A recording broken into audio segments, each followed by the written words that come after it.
Chapter 519. Begin. The moment the sunset shone into the temple, two voices sounded at the same time, one in Chinese, the other in Japanese.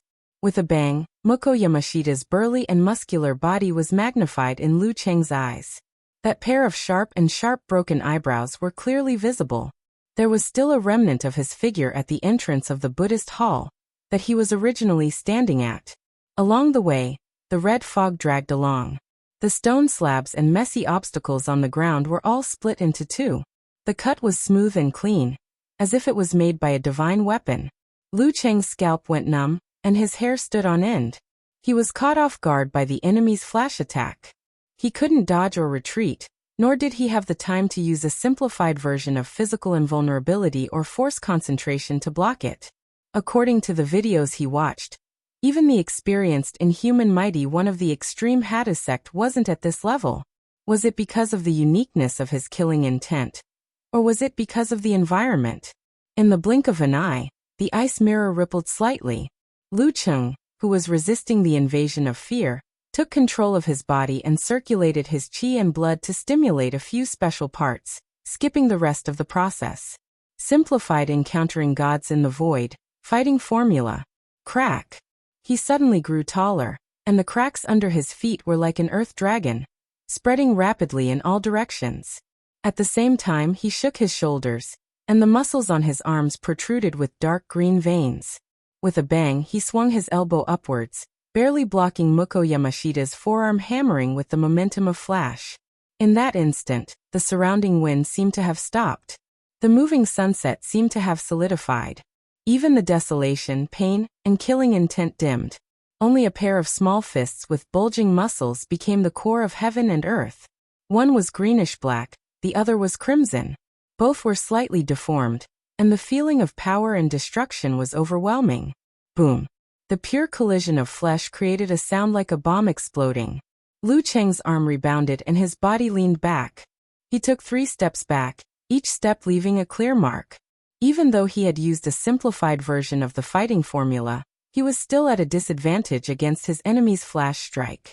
He couldn't neutralize that terrifying force. Moko Yamashita swayed on the spot. He wasn't in a hurry to follow up with a combo attack. Instead, he quickly turned the red mist into red light. Wrapped in a thick murderous aura, he threw a punch forward, dragging a terrifying giant scythe behind him as he ruthlessly slashed at his opponent. As the scarlet light spread, a sinister wind swirled behind Lu Cheng, twisting into a headless black figure clad in chainmail and wielding sabers in both hands. It was blurry and unreal. With its head hanging on its chest, it raised its tachi above its head and made a slash facing the wind, forming a pincer attack with Moko Yamashita. All of this was silent and breathless.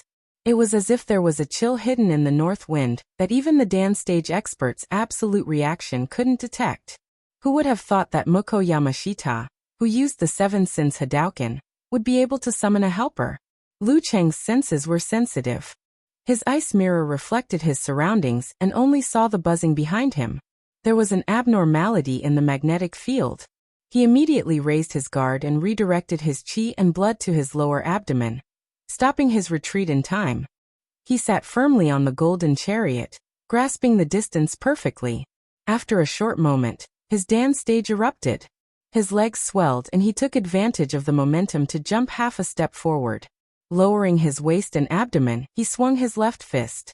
Wearing the heavy Emperor Yen glove, he struck the blood-colored scythe head-on. Boom. Clouds of crimson mist splattered, all ignited by flames. It was a spectacular sight to see a rain of fire, devouring and eliminating the sinister and evil aura nearby. The tachi of the headless general behind Lu Cheng was only a few grains away from hitting his opponent. It was so stimulating that Lu Cheng's back broke out in goosebumps. The blurry black shadow helper seemed to be imprisoned on the spot and couldn't move forward. The strike missed and dissipated indifferently. At this moment, Moko Yamashita's body swayed again. A small portion of the crimson light was ignited by the explosion. Apart from Lu Cheng's fist and right arm, the area around his skin was filled with a bloody mist. It was corroding his pores, cold and gloomy, trying to enter and absorb his qi and blood. Just as he was about to activate Emperor Yen force to disperse the bloody mist of murderous intent, Mukko Yamashita had already squatted sideways. Lowering his shoulders, he raised his left fist and rushed towards the sky like a burning rocket, fast and urgent. Lu Qing straightened his back and leaned back slightly in an instant. He felt the strong wind from his opponent's fist brushing past his face, stinging like a knife. Following which, like a spring, he straightened his back and returned to his original position. Taking advantage of the momentum, he punched towards Mukko Yamashita's waist, not giving his opponent a chance to change his moves. At this critical juncture, Mukko Yamashita's eyes were bloodshot and cold as usual. Following the upward rush of the fist, he jumped up, swayed his waist and bent his knee to the side.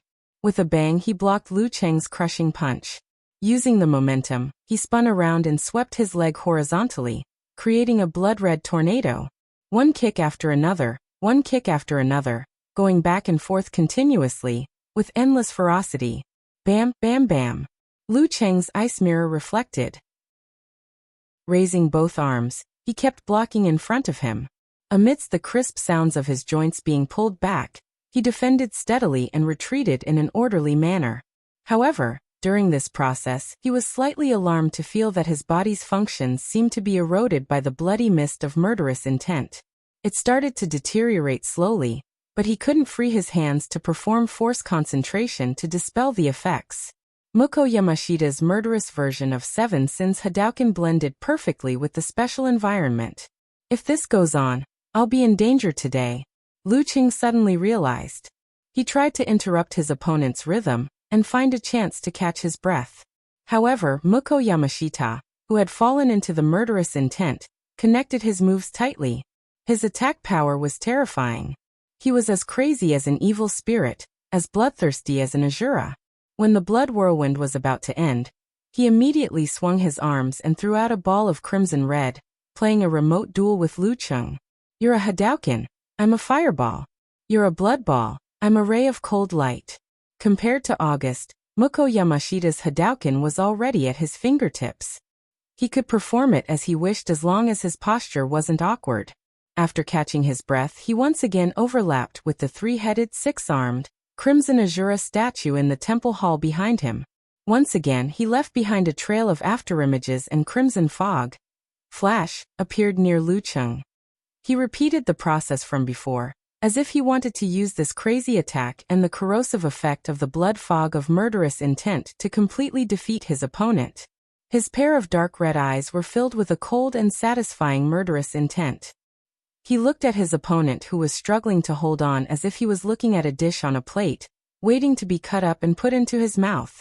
In less than 2 rounds, the decline in Lu Cheng's bodily functions had started to become apparent.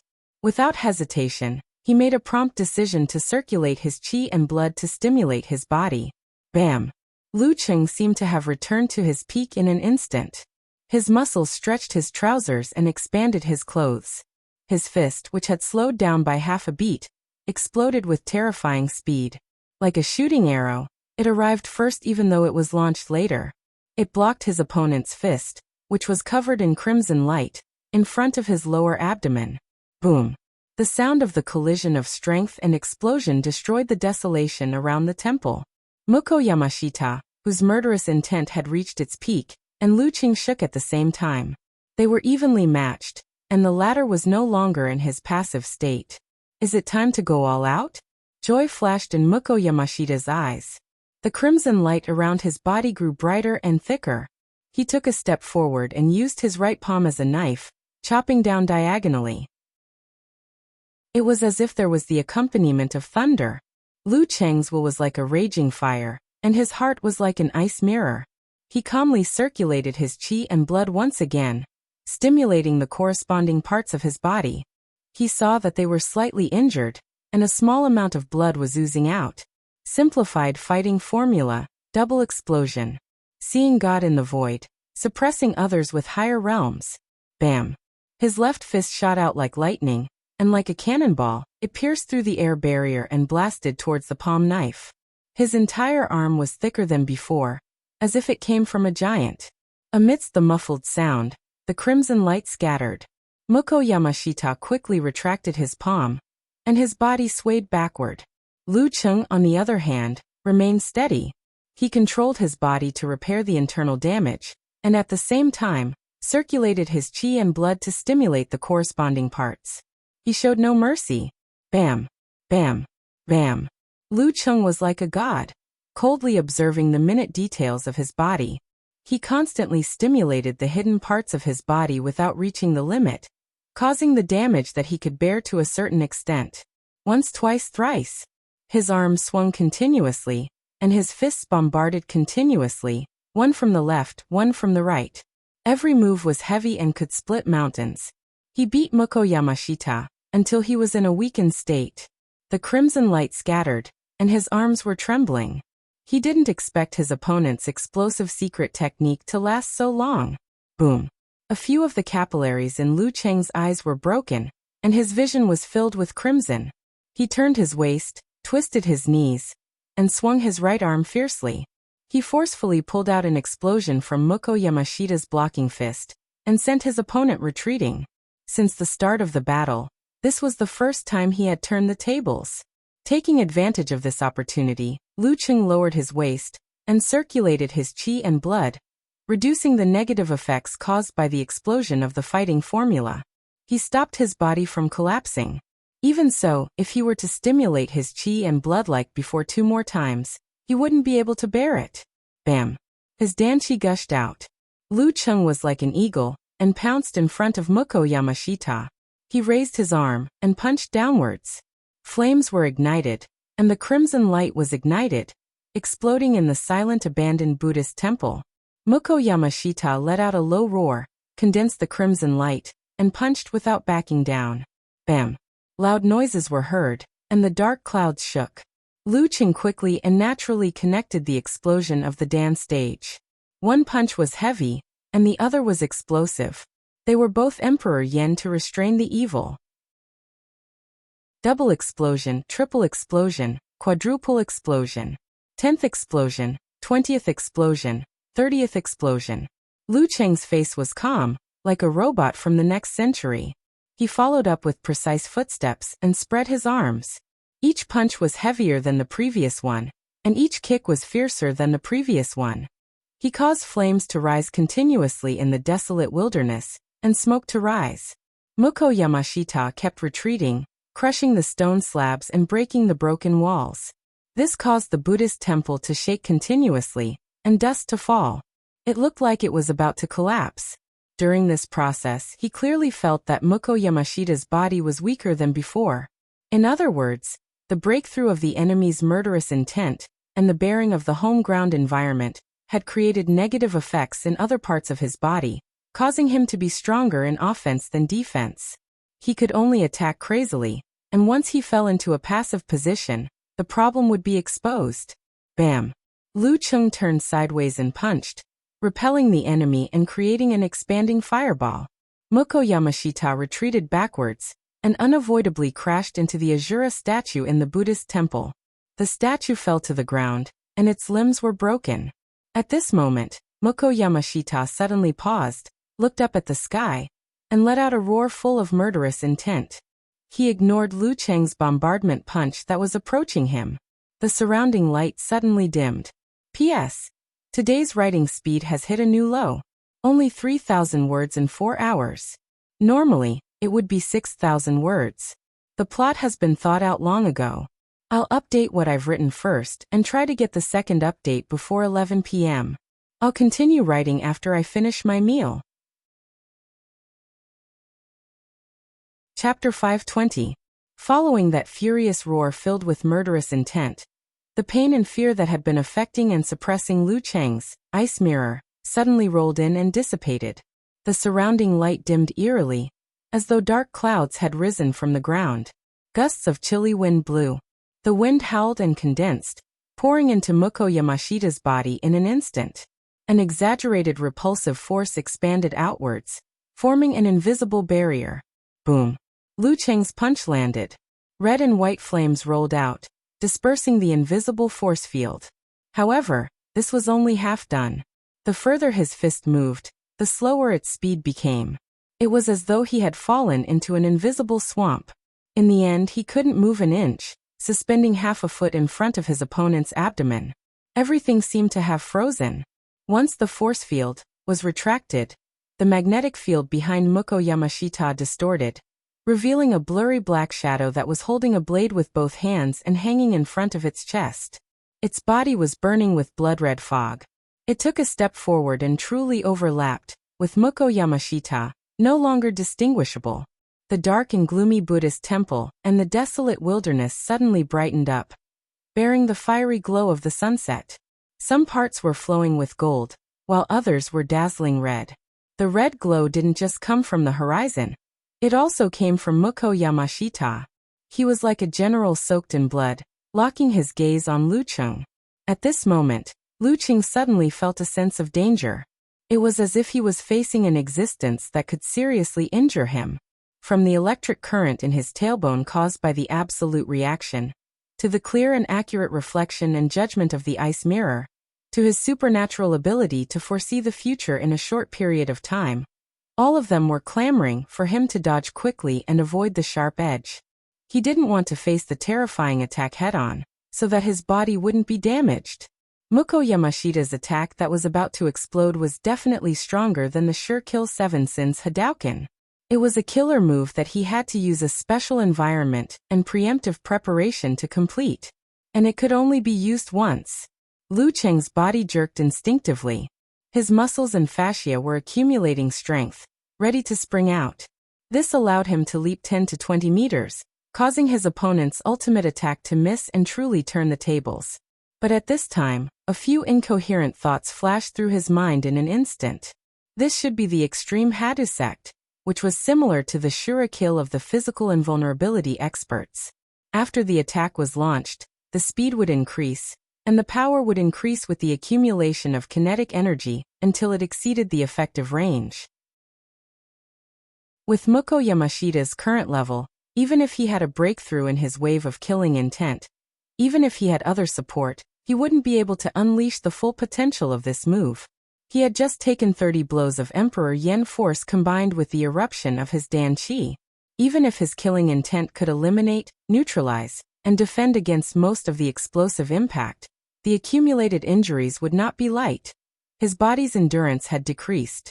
His offense was strong, but his defense was weak. If I were to fall back into the previous situation, I wouldn't be able to use the encountering gods in the void self-reflection to consecutively unleash the simplified fighting formula to turn the tables. At that time, his bodily functions would be eroded by the killing intent, and the outcome would be irreversible. In a split second, Lu Cheng didn't think too much about it. He didn't hesitate and made a decision in an instant. He trusted his own knowledge, vision, and experience. He didn't blindly follow absolute reaction, ice mirror, and supernatural ability. Bam! He suddenly pushed his feet inward, shaking the foundation of the Buddhist hall a little. In his mind, he had already visualized the heavy, scorching Emperor Yen with a simple crown. The fire force in his body accumulated layer by layer, continuously compressing and condensing into a small ball, blazing white and returning to blue. As the fire force that had undergone mutation at the inhuman stage was heavier, purer, and more condensed, the process was relatively fast and didn't take much effort. Following which, the god of fire, Zhurong, who had the head of a beast and the body of a human, stepped through the void, controlling the highly condensed ball of fire and preventing it from exploding. The red fog around Muko Yamashita, as thick as blood, emitted a bright red light, enveloping him completely. As his fist charged forward, it slashed out with a swoosh. It was like a giant scythe from the sea of blood, hell, or the Grim Reaper. Compared to the Seven Sins Hadu fist, this strike was much sharper and filled with murderous intent, as though it could cut everything in its path into two. Seven Sins Hadu fist's killing intent, Azura kill. As soon as the bloody light appeared, Lu Cheng completed the seemingly complicated but smooth movements of twisting his ankles, twisting his knees, twisting his hips, wrapping his waist, and other movements. He swung his arms, holding a faint blazing white light in his hands. His fist fell from the sky, heavy, strong, and ferocious. Emperor Yen force, internal explosion fist. Boom. Before the bloody light could accelerate, it was hit by Lu Cheng's fist. Force was injected into it, producing an exaggerated deafening sound. If it wasn't for the cold winter, a flock of frightened crows would have leaped from the roof of the abandoned Buddhist temple. Animals within a certain range of the desolate wilderness would have fled in panic. Boom! Explosions sounded continuously, and the bloody light shone brightly. Lu Cheng felt a chill seeping into his body. His muscles stiffened, and he was thrown out by the force like a violent storm. He heard many tiny parts of his body shattering, and saw multiple internal injuries. The power of one blow was shocking. His consciousness looked down from above, like a deity looking at his body. Lu Cheng controlled the details, and controlled his injuries while avoiding them. He switched to a way of exerting force with the least negative effect. He adjusted his center of gravity, bounced in midair, and landed steadily. Other than his face being slightly paler than before, his shoes and clothes torn, he didn't show any signs of injury. Mukko Yamashita, at the entrance of the Buddhist temple, was trembling slightly. There was even some blood seeping out from the corners of his mouth, eyes, and nose. His accumulated injuries were completely triggered by the internal explosion. Lu Cheng believed that his injuries were more serious than his. However, due to their different levels of control over their bodies, it looked like the difference between heaven and earth. At this moment his eyelids twitched. Mukko Yamashita's figure was reflected in his pupils. He raised his hands and was about to form a seal. Wholeness formula. He had to recover his stamina and spirit, suppress his injuries, and seek the final victory. Lu Cheng focused his mind and circulated his qi and blood. Relying on his precise control over his body, he simplified the process of the army formula. He didn't use any seals, but only released his aura. He shouted the ancient sound before Mukko Yamashita finished. Army. The temple suddenly darkened. The murderous aura of the army from the ancient battlefield was triggered. In an instant, it turned into shadows and pounced on Mukko Yamashita along with Lu Cheng's spirit. Previously on the plain, when he predicted that they might encounter an ancient battlefield, he had already considered whether the power, effect, and distance of the army formula would be enhanced as a result. The answer was yes. At this moment, Mukko Yamashita's body turned cold. He felt that his limbs and head were entangled by the army spirit that had died tragically. He couldn't break free. He saw Itachi slashing horizontally, about to land on his neck. The scene of his head flying up and blood spurting out was playing out. No, he cried out in fear. The preparation of the wholeness formula was in vain. At this moment, Lu Cheng had already gathered his qi and blood, spirit, and force in his lower abdomen, using this to dispel and suppress most of the negative effects. Then, when his danqi exploded, he planned the path of exertion that would have the least impact on his injuries. With a push of his legs, he pounced in front of Mukko Yamashita. He swung his left fist sideways, bringing along blazing flames that were close to white. He delivered a ferocious swing punch. This was the boxing technique of the Juruga sect. Using it here would put the least burden on the body, and was also the most suitable for the situation. Bam! Mukko Yamashita pulled his arm and raised it to parry in time. However, his body was blown up by the explosion of Emperor Yen force. The blood mist became thinner, and the spreading flame seemed to stick to the red glow on the surface of his body, absorbing nutrients and burning continuously. Lu Cheng's eyes were clear and sparkling, as though there were two mirrors made of ice, reflecting his opponent completely without any emotion. Bam! He gathered his qi and blood and swung his right fist again. The flames were heavy, and it was a half-step punch. When Mukko Yamashita managed to parry, he took a step forward, bent his right elbow, and smashed it down ferociously. Bam bam, bam bam bam bam. After a series of moves, Lu Cheng suddenly turned forward and swung his left arm backward. Like a burning steel whip, he whipped it viciously between Mukko Yamashita's raised arms, causing his shoulders to tremble, and he staggered backwards. With a sliding step, Lu Cheng's right fist rushed forward. It was so fast that it looked like it was about to fly, leaving his opponent with no choice but to parry in haste. This time, there was no explosion, no burning. A cold, chilling sensation invaded Mukko Yamashita's body, causing him to shiver. Much of his boiling murderous intent and bloodlust faded away, and his mind became clear. Once the extreme emotions of his opponent weakened, Luqing immediately spread his arms apart and started attacking from both sides. Bam bam bam bam bam bam. The friction created red flames, causing Muko Yamashita to be completely flustered. After fighting for a while, his storm-like combination of punches suddenly stopped. He turned his waist and back quickly, and whipped his leg horizontally. Bam! His leg landed on Muko Yamashita's palms, which he could only block hastily, and bounced them back, crashing into his body. Bam! Muko Yamashita was sent flying, and the sound of bones cracking could be heard from his body. He spat out a mouthful of uncontrollable blood, and his eyes were filled with confusion. Luqing straightened his back and was about to pounce again, but the skinny old man wearing the bamboo hat had somehow blocked in front of Muko Yamashita, announcing the end of the match. The winner was self-evident. Luqing won. Muko Yamashita fell to the ground. He saw Luqing, who was a few steps away, calmly saluting him with his usual expression. He turned around, as if he wasn't affected by the battle, and slowly walked away barefooted.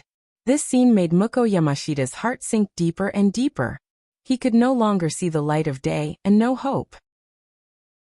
I used everything I had and borrowed external strength, but I was still no match for him. And he seemed to be having it easy. Leaving the Buddhist temple, Luqing walked for a while in the desolate wilderness. After confirming that his figure was no longer within the range of Muko Yamashita and the old man wearing the bamboo hat, he let out a sigh of relief and slowed down his precise control of his body. After relaxing, his footsteps suddenly became weak, and he almost fell. "Senior, please pass me my phone." Luqing blushed and looked at the divine enchanter of Sin Flame, who was walking silently beside him. "P.S. Please recommend me." Chapter 521. Inherited from the same lineage. The divine enchanter of Sin Flame finally spoke, giving a brief evaluation of Luqing's previous performance. Luqing could only reply with a dry laugh. He silently took the phone and sent a message to Yenjika. "Done. Just as we expected, it's really an ancient battlefield. I'll be able to teach you the wholeness formula in the new year." In Connecticut, America, the night was dark and silent. Yenjika's room suddenly rang with an exaggerated message notification. She opened her eyes in a daze and picked up the phone. Faint dimples immediately appeared on her cheeks. She forced herself to reply with a blushing and smiling emoji and adjusted the settings so as not to disturb her rest. After doing all this, she fell down and turned around. Hugging a small part of the quilt, she fell asleep sweetly. The corners of her mouth seemed to be curled up, as if she was having a pleasant dream. Luqing smiled when he saw the reply. He put away his phone, grabbed his backpack, and found a pair of casual running shoes. He picked up a woolen shirt and put them on slowly. Other than his trousers, which were a little torn, there was no trace of a battle on his body. In public, with a senior expert around, he still had some sense of shame and didn't take off his pants on the spot. He could still wear them anyway. Putting on a down jacket and carrying his backpack, Luqing controlled the healing of his internal injuries and slowly walked forward using only his legs. Just then, the divine enchanter of Sin Flame passed the rubbing of the wholeness formula to him and said in a hoarse voice, "Return it to me when you return to China." According to the boastful words of Shi Jiangwo, his disciple could master any of the 9 words formulas in minutes and leave him far behind. Sure. Luqing didn't find it difficult and accepted the rubbing without hesitation. Along the way, he didn't cultivate directly because he couldn't be distracted. He only carefully observed the ancient shape of the wholeness formula and the essence it contained to get a feel for it. After checking into the hotel that night, he finally had some free time. He sat cross-legged on the bed and placed the rubbings in front of him. He closed his eyes and sketched out the ancient characters while chanting. It was similar to the process of cultivating the 9 words formula in the past. His Jindan was triggered, leading to vibrations and ripples. It was resplendent and took shape, engraving the charm of the wholeness formula into his mind. But this time it didn't change. Only the corresponding fragment appeared as usual. Jie. Luqing's deep voice reverberated in the room. It seemed to contain a sense of lofty mystery. He was changing his hand seals to test the internal training effects of the wholeness formula. After a while, he opened his eyes and nodded slightly. He already had a grasp of the situation. The normal use of the wholeness formula stimulated the corresponding parts of the body, causing the secretion of hormones, invigorating the mind and rejuvenating the body. It was similar to stabbing the thigh with a knife, using the excruciating pain in exchange for the activation of the body's protective mechanism. It cleared the mind instantly and filled the body with strength. Of course, compared to the crude method of stabbing the thigh, it was more technical. The stimulation was more targeted, and the effects were better and more obvious. It lived up to its name as a secret art. I can only use it once a day. Even with the simplified version of self-reflection, I can only use it 3 times at most. And if I reach the limit, I'll feel weak and won't be able to get good feedback for a long time. The mental and physical strength I recover with the wholeness formula will decrease more easily than usual. Lu Qing seriously pondered the characteristics of the secret art. When used for internal training, it'll shake the body and indirectly affect the brain. It'll allow the body to recover faster and faster as time goes by. The effects of deep sleep will also improve. In other words, I'll need 6 to 7 hours of rest before I fully master the wholeness formula. 4 hours will be enough, or even less. Lu Qing couldn't help but feel disappointed at the thought. Just a few years ago, his favorite leisure activity was still sleeping in. Everyone said that it was a waste to sleep in during the holidays.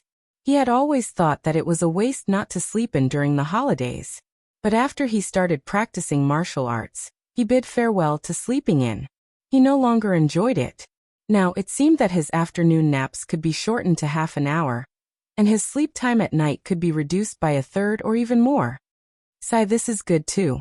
I feel like I'm living longer than others and can do more things. Lu Cheng's thoughts wandered. For some reason, he suddenly thought of Ku's shameful and angry scolding. Hooligan. He coughed lightly and stopped his thoughts. With a smile, he picked up his phone and shared the effects and characteristics of the wholeness formula with Yenjika. In the end, he said righteously, "This way, you can learn more easily." Yes, yes. Yenjika nodded happily. The next morning after training, Lu Qing met up with the divine enchanter of Sin Flame and handed him the rubbing. "Senior, I'm done." The divine enchanter of Sin Flame looked at him for a full 5 seconds before reaching out and taking the rubbing. Lu Qing handed over the task and felt relieved. He was more hopeful about the future. In a little over a year, he had collected 6 words of the 9 words formula, which was 2/3 complete. There were still a few years to go before Master's old injuries completely relapsed and his body collapsed. There was still a lot of hope. Bah! Why am I thinking about the good instead of the bad? Maybe I don't need to collect all the 9 words formulas and Master's old injuries will be healed, because of the advancement of technology and martial arts. Judging from the situation of the Jindan, one of the remaining 9 words formulas should be used for healing. They didn't talk on the way. In the afternoon, they arrived at Haidong Airport and went their separate ways. Lu Qing didn't rush home. Instead, he took the high-speed rail to Wuxia Moshang. He planned to pay his respects to Master and burn incense at the sect. He wouldn't come back on the first day of the new year. In Shiyuejian's villa, Gizershire held an exquisite wine pot engraved with the word fighting. He looked at his disciple and clicked his tongue. That old geezer Sin Flame said you have a solid foundation and a lot of experience. Senior, you flatter me, Lu Cheng said humbly. That old geezer doesn't usually praise people. Gizershire waved his hand, happy that his reputation had increased. To be able to defeat an opponent of the same level who had comprehended the killing intent in an environment set up by the opponent in advance, you didn't disgrace this old man. He paused for a moment and said, "Your ice mirror has reached the level of encountering gods in the void, self-reflection. If you want to go further in the inhuman stage, it's almost impossible. How about this? Tomorrow when we go to the sect, I'll give you 3 days to study the physical invulnerability chapters of the ice sect. How much you can comprehend will depend on yourself. Study the physical invulnerability chapters of the ice sect?" Lu Cheng was shocked at first, but then he was overjoyed. Before attaining the external connection with heaven and earth, it was impossible to master the 9 unique arts. However, it was still possible to comprehend something from them and draw parallels. Didn't Peng Liyun imitate and create two martial arts by referencing Nine Heavens Ensemble and Thunder from a Clear Sky, Cloudless Thunder Blade? Although they weren't simplified physical invulnerability, they were still quite extraordinary. Moreover, they were faster and more suitable for the user. In Peng Liyun's hands, they weren't much worse than Thunder Seal or Fiery Thunderbolt. Did Master acknowledge my accumulation and experience? Thank you, Master. Lu Qing blurted out. Geezer sure glared at him and said, Why don't I see you thanking me usually? Master, I keep my gratitude in my heart. I only express 1/10 of it. Lu Qing had learned a lot from Talker, so he tried to diffuse the situation with a smile. The next morning, in the Songtao Pavilion of the Ice God Sect, Lu Qing sat on the balcony, his eyes reflecting the pine forest and green sea. However, a clear image of his body appeared in his mind. His flesh wriggled and stopped the wounds, healing them quickly one by one. After an unknown period of time, he felt that the internal injuries from the battle with Muko Yamashita were at least half healed under the effects of the pills and self-reflection. I'll be fully healed in 2 or 3 days. Lu Qing exhaled. His ears twitched as he heard deliberately light and silent footsteps approaching. He stood up slowly, withdrew his aura, and walked slowly to the door. After waiting for a dozen seconds, there was a sudden knock on the door. Lu Qing reached out and pulled open the door. Mo Jingting's curled fingers froze in midair, as though she was shocked. Hello, Junior Martial Uncle. She quickly regained her senses. Her misty eyes, which seemed to lack focus, were filled with smiles. Sect leader Martial Uncle is looking for me? Lu Qing went straight to the point. Yeah, he's waiting for you at the Ice Queen Pavilion. Mo Jingting looked at the increasingly unfathomable little Martial Uncle and added with a smile. He wants to bring you to the restricted area of the sect to observe the unique physical invulnerability moves. All right, sorry to trouble you. Lu Qing smiled courteously, walked out of the room, closed the door, and walked along the corridor towards the Ice Queen Pavilion. Mo Jingting followed behind, looking at his back as he lowered his head and typed on his phone. She suddenly felt a little envious and emotional. Little Martial Uncle is really becoming more and more like an expert. Except when he's playing on his phone. Why didn't Martial Granduncle bring him back to the sect earlier? At the Ice Queen Pavilion, sect leader He stood near the entrance. He smiled at Lu Qing and said, You've really made us wrong again and again. This old man originally thought that you would only be able to observe next year. Thank you for the compliment, sect leader Martial Uncle. Lu Qing bowed, a little embarrassed. Let's go. He turned around and led Lu Qing to the basement level. As they walked, he explained, Don't be greedy. You're still at the inhuman stage, so it's enough to focus on 2 or 3 moves when you observe. Otherwise, it'll take up too much energy and you won't be able to learn anything.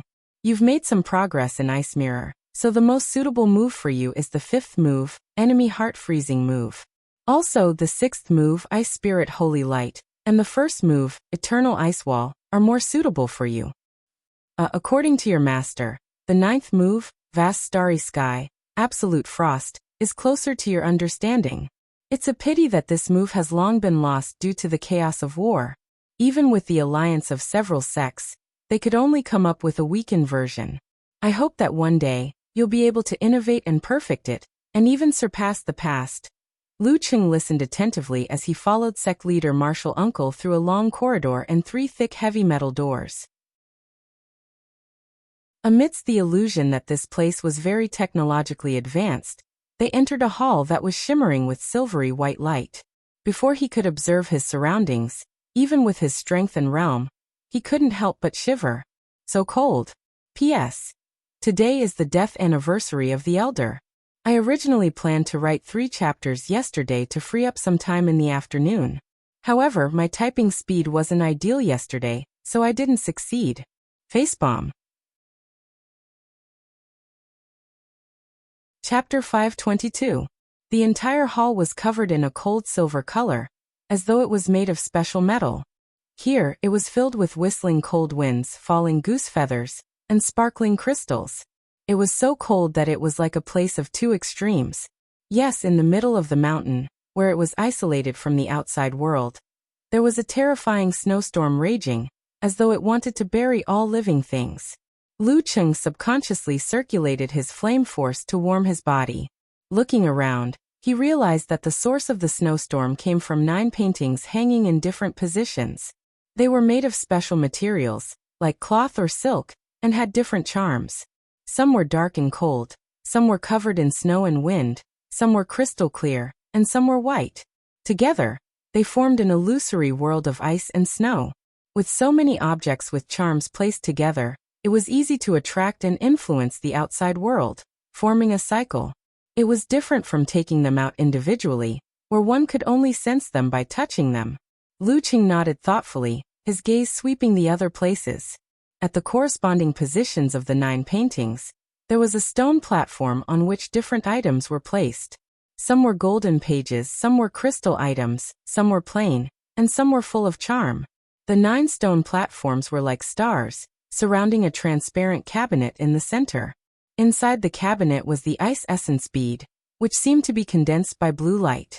It was also the source of the unusual scene in this place. Different paintings correspond to different visualizations of different unique arts. The stone platforms below them have written descriptions of the practice, explanations of the moves, and the charms left behind by previous generations of physical invulnerability grandmasters. You can combine them and comprehend them. Don't blindly follow the visualizations. It's better to not have books than books. Martial arts are improved over time. He gave a brief explanation and smiled. Stay here for 3 hours every day. Don't force yourself. Don't think that you can withstand the harsh environment here just because you have Emperor Yin force. Be careful of the cold charm seeping into your bones. You may get arthritis for no reason, and it will affect your progress to physical invulnerability. Thank you for your advice, sect leader. I understand. I'll stay here from 1:30 to 4:30 every day. Lu Qing knew what was good for him and bowed sincerely. Good. Comprehension is up to you. I'll take my leave first. That's the enemy heart freezing move. The ice mirror is a simplified version of it. That's the ice spirit holy light, the ancestor of the ice burning. It comes with a set of saber and sword techniques. You can take a look and try to understand it. Even if you don't learn how to use weapons, you can still integrate it into your fists and legs. That's the eternal ice wall, a purely defensive martial art. But you youngsters have a broader mind. Maybe you can come up with other uses. That's the boundless starry sky, one of the 2 killing moves of the ice sect. Since the thunder, fire, battle, and plague of the 5 sects of Taoism had condensed the physical invulnerability-related techniques into 9, many of the later generations imitated and categorized them. The 1st to 7th forms were physical invulnerability techniques with different effects, while the 8th and 9th forms were the most powerful killer moves. They were named differently to differentiate them. For example, the 8th form of the Thunder sect, Thunder from a Clear Sky, Cloudless Thunderblade; the 9th form of the Fire sect, 9 rotations of 5 flames, Descent of the Sun; the 9th form of the Fighting sect, Wrath of the Dumu, Heavenly Punishment of the Star Palace; the 8th form of the Plague sect, Demons, and Monsters, Road to the Underworld; and the 9th form of the Dark sect, Dark Devouring the Sun, Descent of the Eternal Night. The 8th and 9th forms of the Ice Spirit Holy Kung Fu, also known as the Ice Sect's secret art, were Frozen Heaven and Earth, Eternally Unchanging, and Boundless Starry Sky, Absolute Frost, respectively. After giving the instructions, he didn't waste any more of Lu Cheng's time. He slowly walked out of the place and closed the heavy door, isolating the inside from the outside world. Lu Cheng weighed the pros and cons before striding towards the location of the enemy heart-freezing move. The ice mirror had already become the core of his martial arts. It would be best if he could understand and improve upon it. The painting seemed to be carved with a mirror made of ice crystals, but if one looked closely, they would find that it seemed to be more like a transparent heart with all 7 orifices. As the cold fog around it shrank and expanded, it seemed to come alive and was beating. Lu Qing tried to understand it directly, but to no avail. Then he flipped through the text descriptions, diagrams, secret manuals, notes left behind by the predecessors, and the insights left behind by the ancestral masters. He went through them one by one, seriously and attentively. When he had a grasp of the overall situation, and had a certain level of understanding, he walked back to the front of the visualization diagram. Once again, he entered meditation and tried to comprehend it calmly. 3 hours passed quickly. Lu Qing woke up from the cold with his flame force circulating naturally. His body was shivering uncontrollably. It's been a long time since I had this feeling. No wonder Master only gave me 3 days. Otherwise, even if I only came here for 3 hours a day, I wouldn't be able to take it. I would have to wait for at least 10 days to half a month before I can enter this place again. Lu Qing transformed his flame force into Emperor Yan and stopped shivering. He waited patiently for He to open the door as though nothing had happened. As for the enemy heart-freezing move, he didn't understand much due to his low realm. He only vaguely understood that not only could it be used to control one's body, but it was also the nemesis of negative emotions. It could also be used to connect with the outside world. Within a certain range, one could see the enemy's emotions and changes in their muscles. In other words, the god who looked down on him could also see his opponent.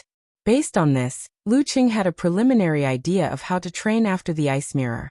On the second day, he comprehended the ice spirit holy light. This was a unique skill that strengthened the ice spirit force. It could be released without dissipating, and it could be condensed into blades and swords. It was a set of moves and techniques. Lu Qing couldn't understand the essence of the technique, so he couldn't increase his force. However, with the support of encountering gods in the void, self-reflection, he could barely be considered a beginner. As for the bladesmanship and swordsmanship, he studied them seriously for quite some time. Combined with the notes of predecessors, he gained some insight into the simple changes. On the third day, he found a possible way to improve his ice armor from the compression and thickening of the Millennium Ice Wall. As this was a purely defensive technique, there weren't many details related to it. There was still an hour and a half before his comprehension came to an end. Since he had nothing to do, he walked to the incomplete version of the vast starry sky, absolute frost. Its background was dark, dotted with dozens of tiny, distant stars. The contrast between the two made the silence and coldness of the starry sky even more apparent. It was as though all heat no longer existed, and all civilizations had turned into tombs. Taking a closer look, Lu Qing found that there seemed to be another palm in the visualization diagram. It was a palm that encompassed the darkness and brought about eternal silence. It seemed both real and illusory, making it hard to grasp. After comprehending for a while, he still didn't gain anything. Lu Qing tried to taste it from another angle. Let's not talk about that palm for now. How do I create the absolute frost of the vast starry sky? In the vast universe, the temperature will naturally drop to a terrifying level in places far away from the stars. There's no need for other procedures. Imitating the martial arts of the stars, don't tell me I have to completely isolate the radiation of the sun or the spread of heat. Lu Qing thought aimlessly. He shivered as he activated the ice spirit force in an experimental manner.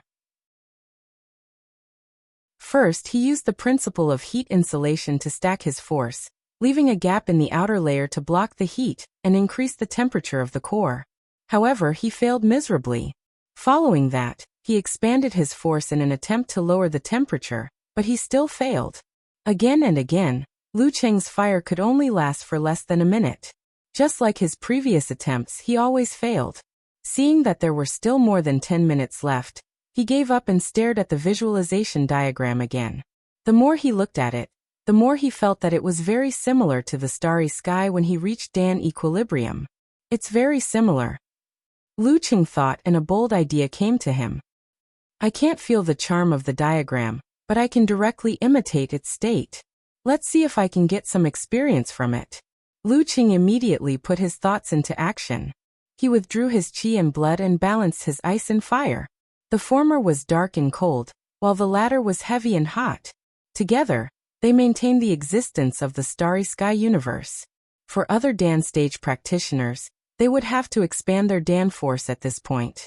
However, Lu Qing kept his consciousness at the top of the starry sky and controlled his fire force and qi and blood to shrink to the core, away from the darkness at the edge. This was to create a scene similar to the visualization diagram. This process was very difficult. When the contraction reached a certain level, Lu Cheng, who was in the state of Dan equilibrium, didn't have enough strength to continue the operation. He repeated it over and over again, failing again and again. When he was nearing the end, he suddenly thought that he could find a helper, so he used force concentration again to shrink his fire force, qi and blood, and spirit. Just as he was about to reach his limit, Lu Cheng suddenly triggered the Jindan in his lower abdomen and transferred a small amount of energy. The light instantly collapsed and sank into the core, distancing itself from the darkness. This allowed the starry sky to appear in a state similar to a visualization diagram. This state was out of balance and couldn't be maintained. Lu Cheng suddenly exploded his Dan force and let the warmth return to his body. He then threw a cannon punch forward, pouring out the darkness. There was no cracking sound or banging sound.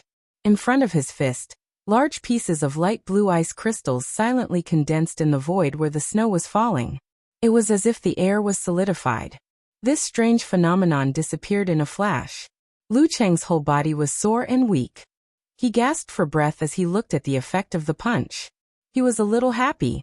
This power seems to be much stronger than the normal ice spirit force. I wonder if I can push it bit by bit without the help of the Jindan, and achieve an effect of 30 to 40%? What should I call this self-created move? At this moment, the heavy metal door moved back, and he walked in. Looking at Lu Cheng, who was obviously not in good condition, he shook his head and laughed. You don't have to work so hard. This place is also yours. You'll have plenty of chances to come back in the future. Sooner or later, you'll get something. I'm already getting something now, Lu Cheng muttered and replied with a smile. Sect leader Martial Uncle is right. I'll keep this a secret until I can use a weaker version without the help of the Jindan. I'll let Taoist or Runli experience it in April. P.S. It's the end of the month. Looking for recommendation tickets and monthly tickets. Chapter 523. Are you going to stay in the sect for a few more days or go home directly? He asked with a smile as he walked along the corridor with his hands behind his back. Lu Cheng recalled that his senior sister had gone to Guanwei for a competition, and his master had gone to a secret military base for periodic treatment. I've already booked the tickets. Okay.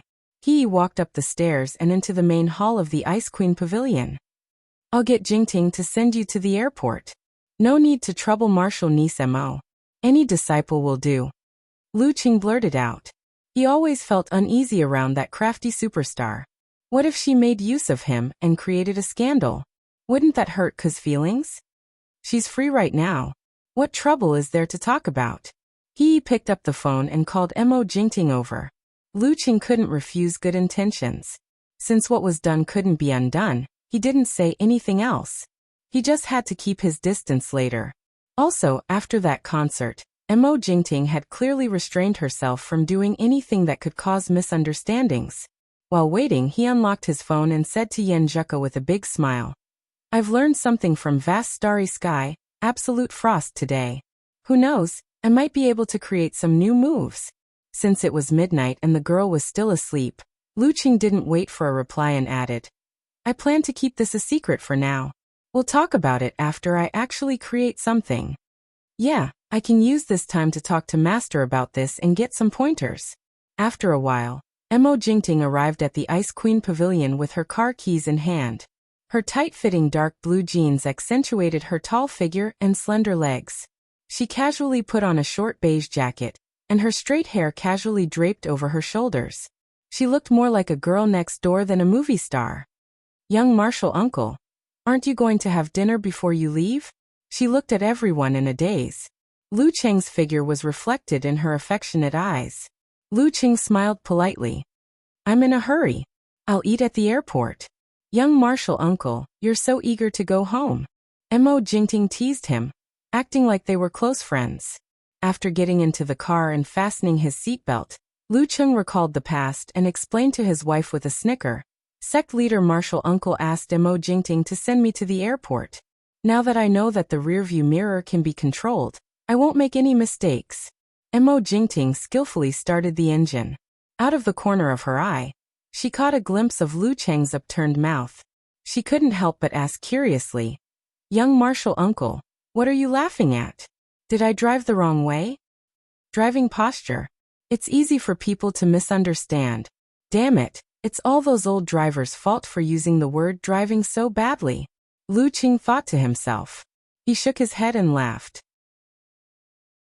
I'm sharing something interesting with my leader. Oh, Mo Jingting seemed to have understood and tactfully stopped talking about this topic. After the car drove for a while, she looked ahead and suddenly said, "Young martial uncle, do you think I have a chance of reaching the dance stage?" Lu Cheng immediately felt like an elder. After thinking for a while, he replied, "You're only in your 20s. There's still a long way to go before your qi and blood deteriorates. If you can settle down and bear the pain, it's not impossible." Mo Jingting had been accepted as a disciple of the Ice God sect. She had reached the level of professional ninth pin at such a young age, which showed that her talent was not bad. However, her ambition was not there, which was why she had not made any progress for a long time. After being in the entertainment circle for a few years, I realized that the dance stage is quite useful for me. Mo Jingting said with a smile. For example, I can strengthen my control over my body. My expression and acting skills can improve rapidly. The same goes for the aura of my singing. Most importantly, I can lock my qi and blood, control my skin and muscles, and slow down my aging. I'm really interested in reaching the dance stage. If I encounter any difficulties, young martial uncle, you have to help me. Your master is more senior than me, and there's also the sect master. How can I help? Lu Cheng subconsciously rejected her request. Mo Jingting laughed softly and suddenly changed the topic. Senior Zhu Tai has been at the inhuman stage for a long time, but he's still stuck at professional fifth pin. He's almost 30 years old, so there's almost no hope for him to reach the physical invulnerability stage. Junior Lei Fong is almost 25 years old, but he still hasn't refined his root pulp and made a breakthrough. If this drags on for another 2 years, I feel that even if he does reach the dance stage, he won't have much spirit left. Lu Cheng listened quietly to Mo Jingting talk about the situation of the people in the sect, occasionally interrupting. They arrived at the airport in Shanggao in a harmonious manner. Waving goodbye, Mo Jingting watched his back as he entered the departure hall. She retracted her gaze, smiled faintly, and sighed. She picked up another phone, opened WeChat and glanced at it. This was the number she used to test men. Back then, Lei Fong had a soft spot for this little senior sister, and started a passionate pursuit. Mo Jingting was a little tempted and wanted to give it a try. However, after being in the entertainment industry for so many years, she was used to seeing the ugly faces of men. She specially got a number, found a full set of third-rate photos, and registered a new WeChat account. After adding her circle of friends, she sent a friend request to her junior brother, which was easily accepted. Lu Cheng arrived in Connecticut 5 hours later than expected. It was already 10 at night. The cold wind was howling and the snow was falling. "Didn't I ask you to wait for me at home? I'm not a kid. I can find a car myself." Lu Cheng replied to Yen Zheka on his phone as he walked out of the gate. "It's late and cold. You still have class tomorrow." Yen Zheka replied with an emoji of lowering its head and smiling shyly. "But I want to see my Cheng first." Lu Cheng was taken aback at first, but soon broke into a smile. Stunned expression. "Wait. What did I see just now? My little fairy said something mushy to me. It's all because of you." Yen Zheka replied with grief and anger. After reading the message, Lu Cheng didn't even have time to type when a white figure entered his eyes. The girl was wearing a long white down jacket and a light-colored knitted cap. Fluffy balls dangled from both sides of the cap to protect her ears. She was beautiful and cute. Their eyes met and looked at each other. Nothing needed to be said. In the office of the Department of Homeland Security, Smith thought he was finally free after not seeing a certain troublemaker for nearly 2 months. He started to learn Chinese with great interest. He stared blankly at the monitor screen and spat out 3 unfamiliar and strange syllables. Motherf asterisk her. P.S. There are only 2 days left at the end of the month. Remember to vote or it'll be a waste if you don't. Chapter 524.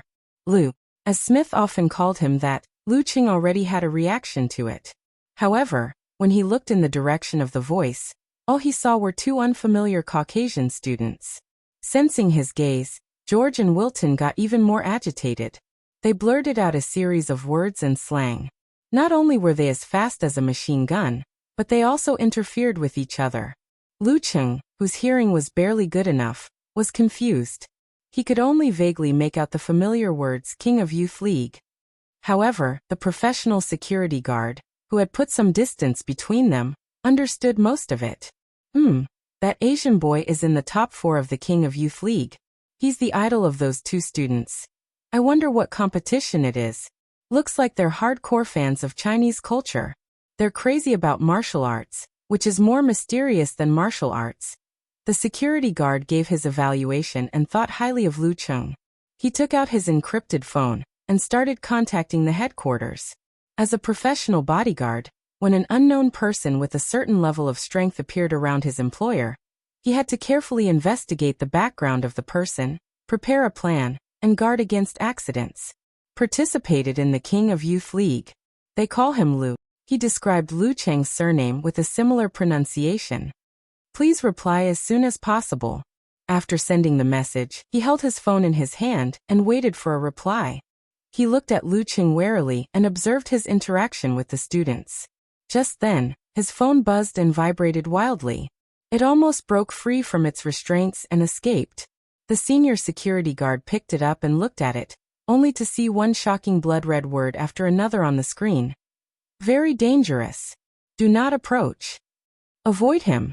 Stay away from him. Oh my God. The senior security guard froze for a few seconds and subconsciously put some distance between them. When his brain finally understood the situation, he suppressed his fear and rushed into the classroom with his head down. He grabbed his employer and whispered, "Go, go, go, go." Regardless of whether the other party had any ill intentions, leaving first was definitely the right thing to do. Lu Qing didn't notice this little interlude. After Yenjika's translation, he roughly understood that he had met two true fans. He returned their greetings with a smile. Wilton, the freckled brown-haired youth, praised him excitedly. At the end of it, he nervously extended an invitation. "Are you free these days? Can you come visit our martial arts hobby club? It would be even better if you could tell us more about the mysteries of Chinese martial arts." George scolded his companion under his breath, feeling that he was too nervous to speak clearly, so he quickly added, "There's a martial arts club in Connecticut University, and we're one of the members. Everyone is very interested in Chinese martial arts, and we hope to get a more detailed introduction from you." Holding Yenjika's hand, Lu Qing heard the girl's eager reaction when she heard the words, "Martial Arts Hobby Club." He understood. Tilting his head, he chuckled and asked, "Do you want to stretch your limbs?" Ever since she came to the United States in August, other than her daily training and her occasional guidance, Ka had not enjoyed a battle for a long time. For a martial artist who liked to participate in such activities, this was not something to be happy about. With her husband by her side, she didn't need to think about anything else. Yenjika thought for a while and nodded reluctantly, with her eyes shining. "Then let's go take a look in the afternoon. There are no classes anyway." "All right." Lu Qing turned to George and Wilton and smiled warmly. "How about this afternoon? We'll be there around 2. "All right. No problem. No problem at all." The blonde youth, George, almost slid to his knees in celebration. After getting the address, Lu Qing waved to the two foreign fans and walked out of the campus hand in hand with Yenjika. "Aya." As they walked, the girl suddenly stopped and blurted out in frustration, "I didn't bring my martial arts suit and shoes. How are you going to stretch your limbs? Ko, you don't look like you're reluctant at all." Lu Qing laughed inwardly and said calmly, "Why do you think I said we'll be there at 2? Isn't it just to give us time to drive home and get our things?" Yenjika turned her head in surprise and stared at Lu Qing with her eyes wide open for more than 10 seconds. Then she broke into a smile and gave him a thumbs up. 5-star rating. "I didn't even get it. What should I do? I feel like Chung has surpassed me in terms of intelligence. Poo poo poo. No way. It must be because I'm sleepy. Thinking of this, she quickly changed the topic. Then what are we having for lunch? Before Yenjika could finish, she remembered something. She took out her phone, unlocked the screen, lowered her head and started typing. Lu Cheng did the same. After a while, the girl waved her phone and suggested a little proudly, "Let's have this one. It's in a commercial building nearby. It's a seafood restaurant in Connecticut that has been operating for decades. This is a guide I made in my spare time from studying." Looking at the address, route and name of the restaurant on the girl's screen, Lu Cheng suddenly laughed and raised his phone to show her the screen. The same picture and the same words. "What a coincidence. I made a guide too," he said with a smile. Yenjika focused her eyes and smiled like a flower. The tacit understanding grew, and the two of them swung their hands together, following the route given by the map. They slowly walked forward, glancing at each other from time to time, and then smiled as they turned their heads to look to the side. Around them, white snow pressed down on the branches, and students walked back and forth. 2 o'clock in the afternoon at the Martial Arts Hobby Club. At home, Yenjika had already tied her hair into a ponytail and changed into a full set of white martial arts suit with black edges. She looked both youthful and charming, and her face was so radiant that George, Wilton, and the other martial arts club members couldn't take their eyes off her. They couldn't believe that it was the usually old-fashioned and conservative Sophia. Although the two countries had different aesthetic standards, their cultures had influenced each other for many years. True beauty was still recognized. Sophia's features were exquisite, but her figure was too average. George and Wilton looked at each other and shook their heads. They were loyal fans of big breasts and big buttocks. They found Susan very sexy. In comparison, Yenjika was an angel who could be appreciated with a calm mind. After chatting for a while, Lu Cheng, who knew what his wife was thinking, suggested actual combat training. George pointed at the slender Yenjika and blurted out in shock, "Is there a problem?" Yenjika knew that she was being discriminated against, and felt a little annoyed. Thinking of Ren, who looked like a cartoon character and a doll, George quickly shook his head. No problem." Lu Cheng laughed and raised his right hand to announce the start of the match. George gathered his thoughts and got into a boxing stance. He took a few tentative steps and threw a punch. Yenjika shook her shoulder and turned her arm into a spear. With a snap, she stabbed at her opponent's throat, forcing him to raise his fist and shrink his head to defend himself. With her joints springing and fascia stretching, the girl took advantage of the opportunity to launch 24 blizzard strikes.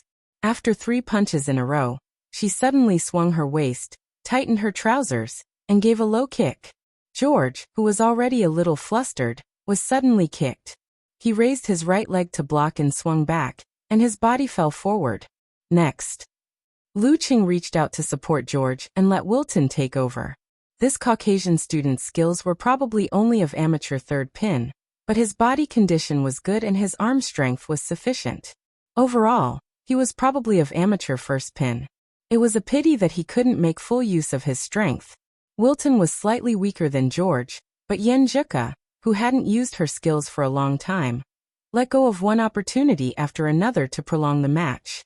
However, the result was not in doubt. Wilton was hit by her sliding punch that contained meteor force and almost vomited on the spot.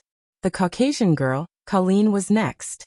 Yenjika changed her style and applied what little she learned from watching Lu Cheng's battle videos into the match. After defeating 5 students in a row, her physical strength was obviously depleted. Her spirit was even worse. A thin layer of sweat appeared on her forehead. She chose to stop and rest. Lu Cheng helped her wipe her sweat with a towel and asked George and Wilton casually, "You're from Jaruga sect, right?" "We used to be," Wilton answered bitterly. George explained in the same tone, "We left because we couldn't become combat apprentices for a few years." "What's the problem?" Lu Cheng asked curiously. "We couldn't awaken our own spirit." George sighed and looked at Lu Cheng expectantly. "Lu, do you think there's hope for us to learn Chinese martial arts? If we can't awaken our own spirit, then it's more difficult to practice still stance. Of course, different martial arts systems focus on different aspects. It's not impossible for them to enter meditation." Lu Cheng thought for a moment and said, calming the mind and focusing on the mind are the prerequisites of most martial arts and combat sections. However, everyone's methods are different. Jiruga combines self-hypnosis, Mission Sect leaves their worries to God, and our country's martial arts emphasizes daily practice to get rid of distracting thoughts and seek for peace of mind. If you can't do this, you can only place your hopes on modern scientific research or cult-like martial arts. When we practice Jiruga, we can become very quiet, but we can't feel our own spirit, Wilton answered bitterly. Is it because our awareness is too strong, and we instinctively resist self-hypnosis? Lu Cheng saw that more and more martial arts club members had gathered around. He pondered for a moment and said, then I'll do a few moves and you guys can feel it. After that, he took off his jacket and let Yenjika hold it. He got into a stance and slowly punched and pulled back his arm. There was nothing special about his moves, and they were so slow that they were useless in actual combat. George, Colleen, and the rest watched blankly, not knowing what was going on. Gradually, they felt that Lu Cheng's movements were like the gentle surface of a lake or the unfolding of clouds. They couldn't help but become quiet, unwilling to disturb the natural harmony or disturb the peace in their hearts. Away from the hustle and bustle of the city, at this moment, they seemed to see the deep blue sea and the sparkling waves under the moonlight. When Lu Cheng stopped his slow punches and kicks, the surroundings were as silent as a church that had just finished praying. There's hope for those who were quiet just now. He smiled, took his jacket from Yenjika and put it on. He whispered, do you want to fight a few more rounds? Or do you want to shower and go home? I'll shower at home. I forgot to bring shampoo and facial cleanser. The girl bit her lip and replied. She felt that her IQ was at its lowest today. Lu Cheng laughed, pulled the girl over, waved to George and the rest, and walked slowly towards the entrance of the martial arts club. It was only then that George and the rest woke up from their daze, as though they had just heard a symphony that cleansed their hearts. Lu Cheng and Yenjika's figures had already disappeared at the entrance, leaving behind some whispers in Chinese. Is this the result of your understanding of enemy heart-freezing move? Yeah, Kochian has a good eye. At the same time, a security company sent out a warning to its partners. China, Wuxia Club Lu Cheng has appeared in Connecticut. Extremely dangerous. Lu. In the Msasi Martial Arts Club, a black-haired, brown-eyed young man saw the news. His lips curled into a smile, and his eyes shone like the stars in the sky. P.S. Looking for monthly votes on the last day. Oh right, something might happen in the afternoon, but it hasn't been decided yet. If I don't update at 7, then it will be at 11. Chapter 525. After leaving the martial arts hobby club, Lu Cheng and Yenjika went straight home. They planned to go to the supermarket this weekend to stock up on ingredients for next Monday's New Year and birthday celebration. After showering, drying her hair and changing into a fresh set of home clothes, Yenjika stood in front of the bed. She spread her arms and leaned back, falling into the blanket comfortably. Then she said coquettishly, Ching Cheng, I'm going to sleep first. Come and massage me until I fall asleep. Okay. Lu Cheng smiled and leaned over. Controlling his body, he used the most suitable strength to release the tremor force to relieve the tension and deep tiredness in her muscles. She closed her eyes in satisfaction. A little higher, a little higher. Yes, right here. It's so sore. Ouch, it's so sore. My poor old waist. Yenjika guided her personal masseur. Before she finished her words, she suddenly felt Lu Cheng's movements stop.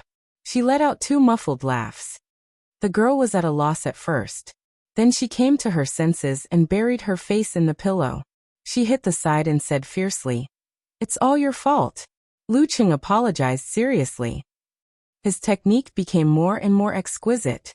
It didn't take long for Yenjika's whole body to relax. Her tiredness was relieved, and she began to feel sleepy. After massaging for a while, he saw that the girl's breathing had stabilized and she had fallen asleep. Lu Cheng retracted his hands and lay on the side. He planned to play with his phone for a while before going to the lawn outside to do some more training. Just as he got into position, Yenjika rolled over as if she had an automatic radar. She wrapped her arms around her chest, and raised her right leg slightly above her knee. In the blink of an eye, Lucheng was tied up. The culprit didn't move at all. She was sleeping soundly. Who is sleeping so soundly? Lucheng looked at the girl's quiet and beautiful face with a smile. Looking at her, he suddenly felt a little sleepy. Sleeping so soundly. This kind of life is so relaxing. Relaxing. Relaxing. Lucheng didn't resist the call. He hugged Yenjika, closed his eyes and fell asleep. Lucheng didn't know how long he had slept. When he woke up, it was already dark outside. It was quiet everywhere. Only a faint light shone through the curtainless window, casting a faint glow on the room. What time is it? Yenjika opened her eyes in a daze and asked casually. Lucheng smiled lazily and said, "It's just getting dark, about 6 o'clock. Yes. Yenjika changed her position and lay side by side with Lucheng. She said lazily, "I'm a little hungry. Mine is already protesting." Lucheng tilted his head and looked at the girl's small and delicate ears. "Let's not make any troublesome dishes later. We'll defrost the meat, cut it into pieces and roast it. We have several kinds of dipping sauces from Xiaoshan, Songcheng, Dongying, and Gali at home. You can choose whatever you want." Yenjika planned generously. "Then we'll wash some vegetable leaves." As she spoke, she suddenly bit her lower lip and said in an aggrieved manner, "But what if I don't want to move? I just want to lie down like this. What a coincidence." "Me too." Lucheng felt that he was both captured by his little fairy and the quilt. "Do you want to starve your wife to death?" Yenjika snorted. I'll get up. I'll get up right away." Lucheng struggled to turn around and leave the quilt, only to find that the girl also sat up. Seeing his surprised and confused expression, Yenjika raised her chin and looked to the side. "I have to supervise you." Although she said she was supervising, she dominated the whole process. Not only did she busy herself, but she also gave orders. When the electricity was plugged in and the meat in the roast pot was sizzling, the process finally came to an end. The surroundings were peaceful, the lights were warm, and the aroma of the meat filled the air. Lucheng and Yenjika looked at each other, smiled and raised their glasses. It was impossible to be touched so often in life. This was enough. Don't overcook the meat. The fat parts of the beef are easy to crumble and the texture will harden. The girl recalled her past experience and dug out her experience of roasting meat, trying to make herself seem omnipotent. "I'm Kochian." Halfway through the meal, Lucheng suddenly stopped and turned to look at the door. "What's wrong?" Yenjika asked blankly. "Someone is approaching." Lucheng stood up and walked to the door. He looked relaxed and didn't feel any danger. After 10 or 20 seconds, the doorbell rang. He counted to 3 and opened the door. A middle-aged man in a black tuxedo with a bow tie of the same color stood outside. His shirt was neat and tidy. He had an eye-catching mustache and spoke with a strong accent. "Hello, are you Mr. Lucheng?" "Yes." Lucheng looked at him, puzzled. The middle-aged man handed over an invitation with both hands and replied with a smile. "My master would like to invite Mr. Lu to a banquet this weekend. If possible, he hopes that you can have a friendly duel with him. This will not be made public. Only the guests of the banquet can watch." A challenge is coming? Lucheng thought. He took the invitation and opened it. He saw the logo of a fist holding a trident in the Msasi Martial Arts Arena, the location of the banquet, the exact time, and the name of the signatory. Brandon. Lucheng read out the name and knew who it was. He looked up at the middle-aged man and nodded politely. "I'll be there on time." "Thank you." The middle-aged man placed his right hand on his chest and bowed. After sending him off, Lucheng closed the door and met Kochian's scrutinizing gaze. "What's the matter?" Yenjika could only vaguely hear the words banquet and duel. "Brandon from the Jiruga sect wants to challenge me at a banquet of high standards." Lucheng smiled casually. Brandon was the most popular Grandmaster of martial arts in the Msasi Martial Arts Arena in recent years. He was only 22 years old, and had already become a senior, which was equivalent to an inhuman. He had just turned 24 this year, and was one of the top rising stars in the entire United States. His father, Adrian, was also a veteran martial artist. He was the middle-aged Caucasian man wielding a big sword that Lu Qing saw when he first arrived at the Musashi martial arts arena. Two veterans in one family had established the Jackson family's position in Connecticut. When? Yenjika's eyes sparkled as she asked with great interest. For such a formal challenge, safety was guaranteed. Moreover, both parties were at the inhuman stage and had strong control. Therefore, she wasn't worried. Tomorrow night. Lu Qing acted like an American movie. He bent down and extended his hand. Miss, would you like to go with me? My pleasure. Yenjika smiled sweetly and extended her hand. The next day at 7 in the evening, the couple arrived at the Riverside Manor in Songqing University's martial arts suit as a couple's outfit. Under the guidance of the servant, they entered the banquet hall. Lu Cheng's nose itched with the smell of perfume, making him want to sneeze. He and Yenjika weren't dressed impolitely because the host of the banquet was also in a martial arts suit.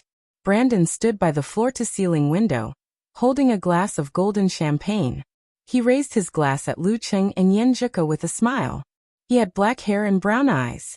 He was tall and muscular, and his skin was close to bronze. He was full of power and pressure. Taking a sip of the champagne, Brandon laughed from afar. Are you going to give us an opening dance or an ending dance?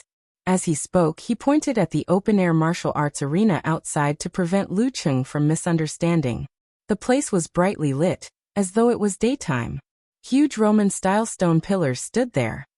I don't have a problem with either, Lu Cheng replied with a smile. Then let's do it now. I can't wait. Brandon smiled apologetically. The conversation between the two of them attracted the attention of the guests. Numerous gazes were cast on them, and they were all overflowing with interest. Lu Cheng looked around and asked in a low voice, "Where's the referee?" Referee. Brandon shrugged his shoulders. I hate referees. A formal challenge requires a referee. Otherwise, I'd rather not accept it. Lu Cheng expressed his opinion firmly. Brandon immediately showed an amused expression. As an outstanding martial artist, how can you rely on the protection of the referee? Don't tell me that you're scared and cowardly now that you're away from the referee. Have you forgotten that fighting is an art used on the battlefield?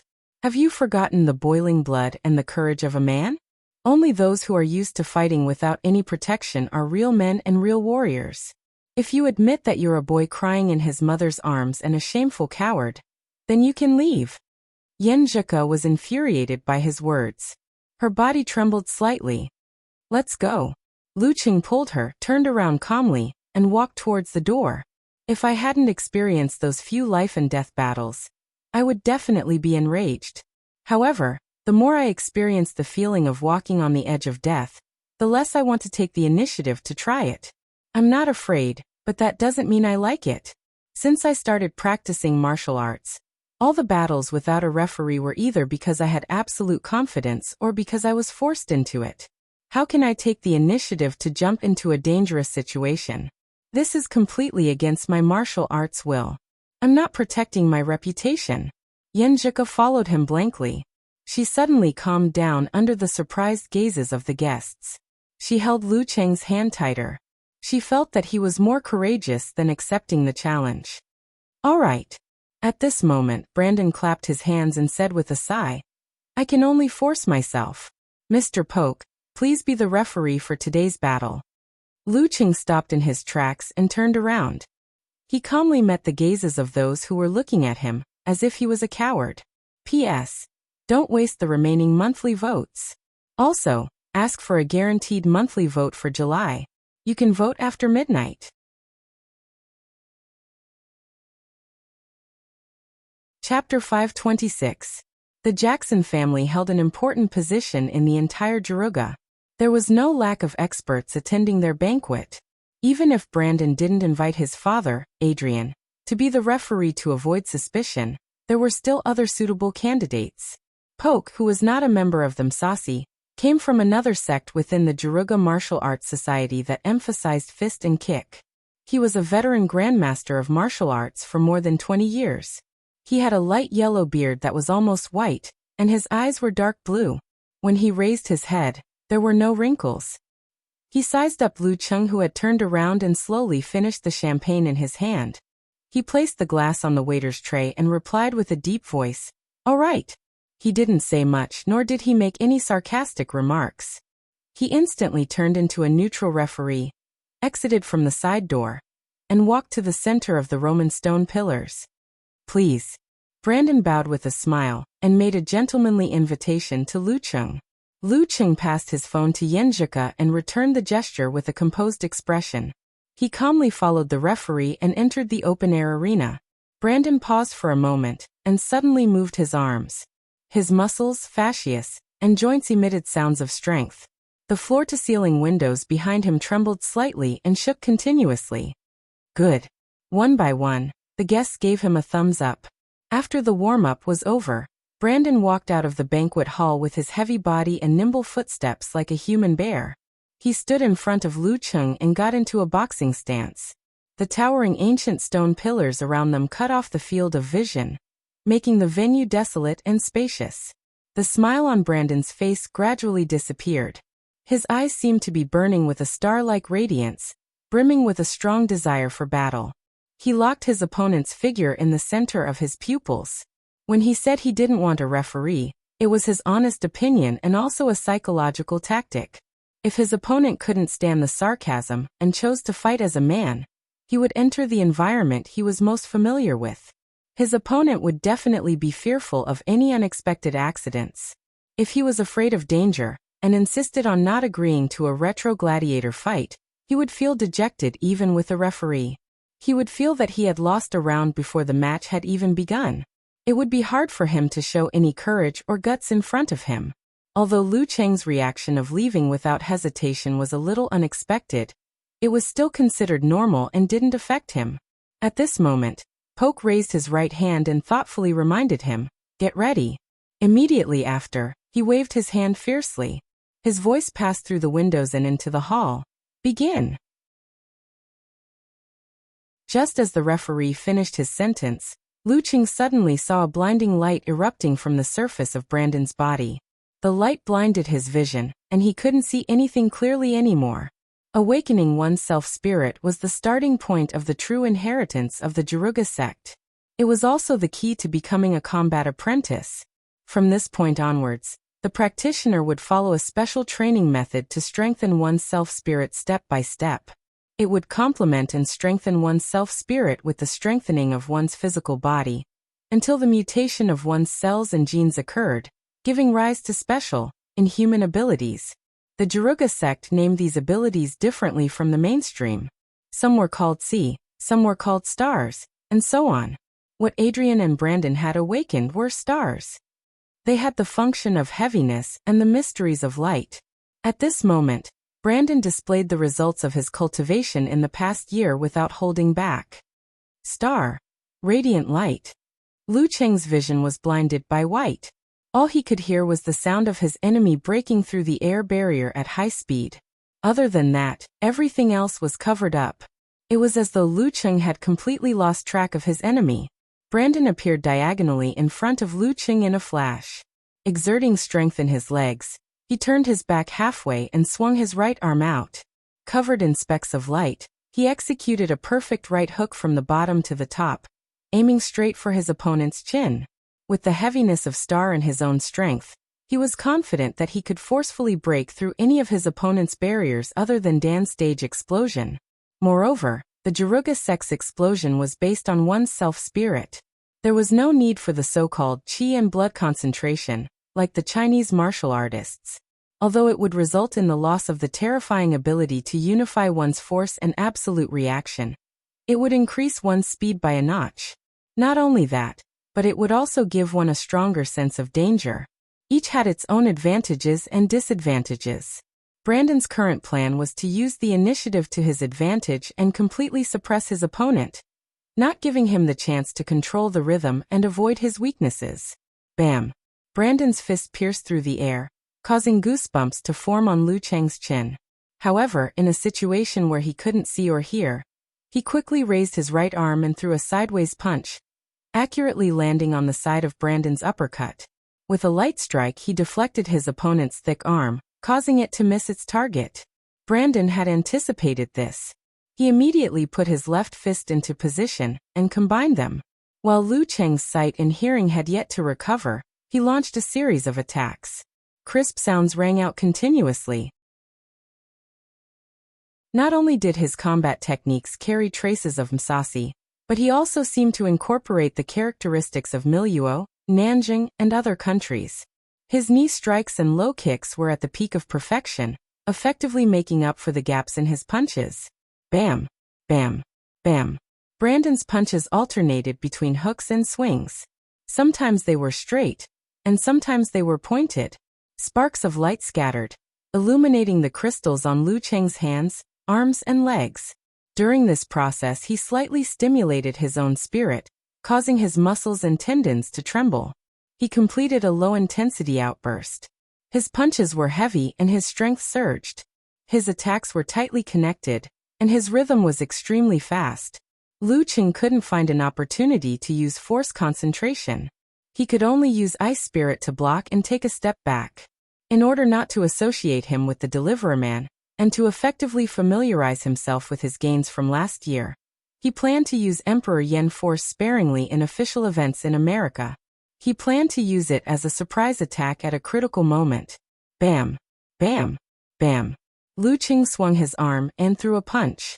His Zen undersea tremor, and his leg bent low kick. He blocked 3 consecutive attacks and took 3 consecutive steps back.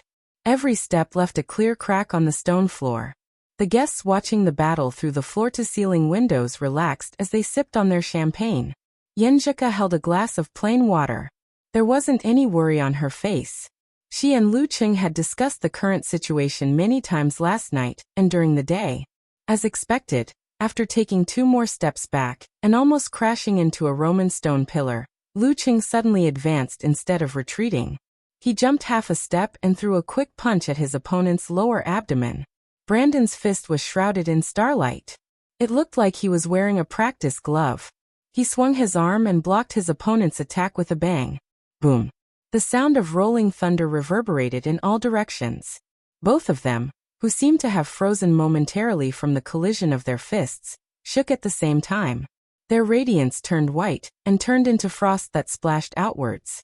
They were evenly matched. Lu Cheng had turned the tables by using 24 blizzard strikes consecutively. Even without using force concentration, he was able to block his opponent's low-intensity outburst attack. Seeing this, Brandon, whose body was starting to stiffen from the cold, immediately changed. He stimulated his own spirit, connecting his muscles and blood, and propping up his skin and tendons. His body suddenly enlarged. He raised his thicker right arm high and turned it into a terrifying giant sword. Mixed with heavy starlight, he chopped down at Lu Cheng's head. The ferocity of the attack seemed to be able to cut through everything. Adrian was a veteran Grandmaster of martial arts who was famous for using greatswords. As his son, although Brandon disdained to rely on weapons, he had integrated swordsmanship and the corresponding use of stars into his punches and kicks. It had become his favorite way of attacking when he was in a frenzy. Before the greatsword arrived, Lu Cheng's hair stood on end. Without hesitation, he circulated his qi and blood, stimulating the corresponding parts of his body. His muscles bulged, and his tendons protruded. Simplified fighting formula. The instant expansion stirred up the airflow in the surroundings. Together with the punch flew up into the sky and slammed into Brandon's arm. Boom. Transparent ripples spread rapidly. Cracks spread under Lu Cheng's feet. Brandon's arm, which had transformed into a sword, rebounded, causing his body to swing backwards. His qi and blood circulated again. Stimulated again, Lu Cheng took half a step forward expressionlessly. He clenched his fist and punched straight at his chest. The intertwining greenish-black muscles were filled with explosive power. So fast? Brandon was shocked. He didn't care that the frenzy wasn't over yet. He raised his left arm and swung the greatsword horizontally. It looked ordinary, but it was filled with accumulated strength. Bam! Flesh and blood collided. There was a dent, and the bones were slightly deformed. However, they immediately reverted to their original form. Brandon held his breath as he felt the majestic and terrifying impact. He was experienced. With a twist of his waist, he shot backwards like lightning and crashed into a Roman pillar. Stone chips flew everywhere, and the thick pillar swayed. It almost fell or broke. Lu Qing wouldn't let this opportunity go. He outlined the attainment formula, and once again used his qi and blood to stimulate his body, cutting down on the intermediate steps. With just a step, he closed in on his enemy. At this moment, Brandon's face lit up with excitement. The surface of his body shone again, suppressing the surrounding streetlights and illuminating the entire open-air arena. In the abnormal brilliance, silhouettes appeared one after another. They all looked like Brandon. They pounced on Lu Qing from all directions, forcing him to react with absolute reaction. Jiruga's stars technique, illusory light. The Roman pillars in the arena weren't there to look good or to show taste. Their position effectively affected reflection and refraction, making the illusory light stronger and closer to reality. To Brandon, the other 7 silhouettes were formed by light energy. They could also cause damage. They weren't fake. P.S. Since everyone doesn't like the old rules, I'll update first. Also, I'd like to thank everyone. Although the June update didn't decrease, it was still unstable. Martial arts actually made it into the top 10 monthly votes for the first time, ranking 9th. With the increasing number of books in circulation, it wasn't easy at all. Also, please guarantee the monthly votes.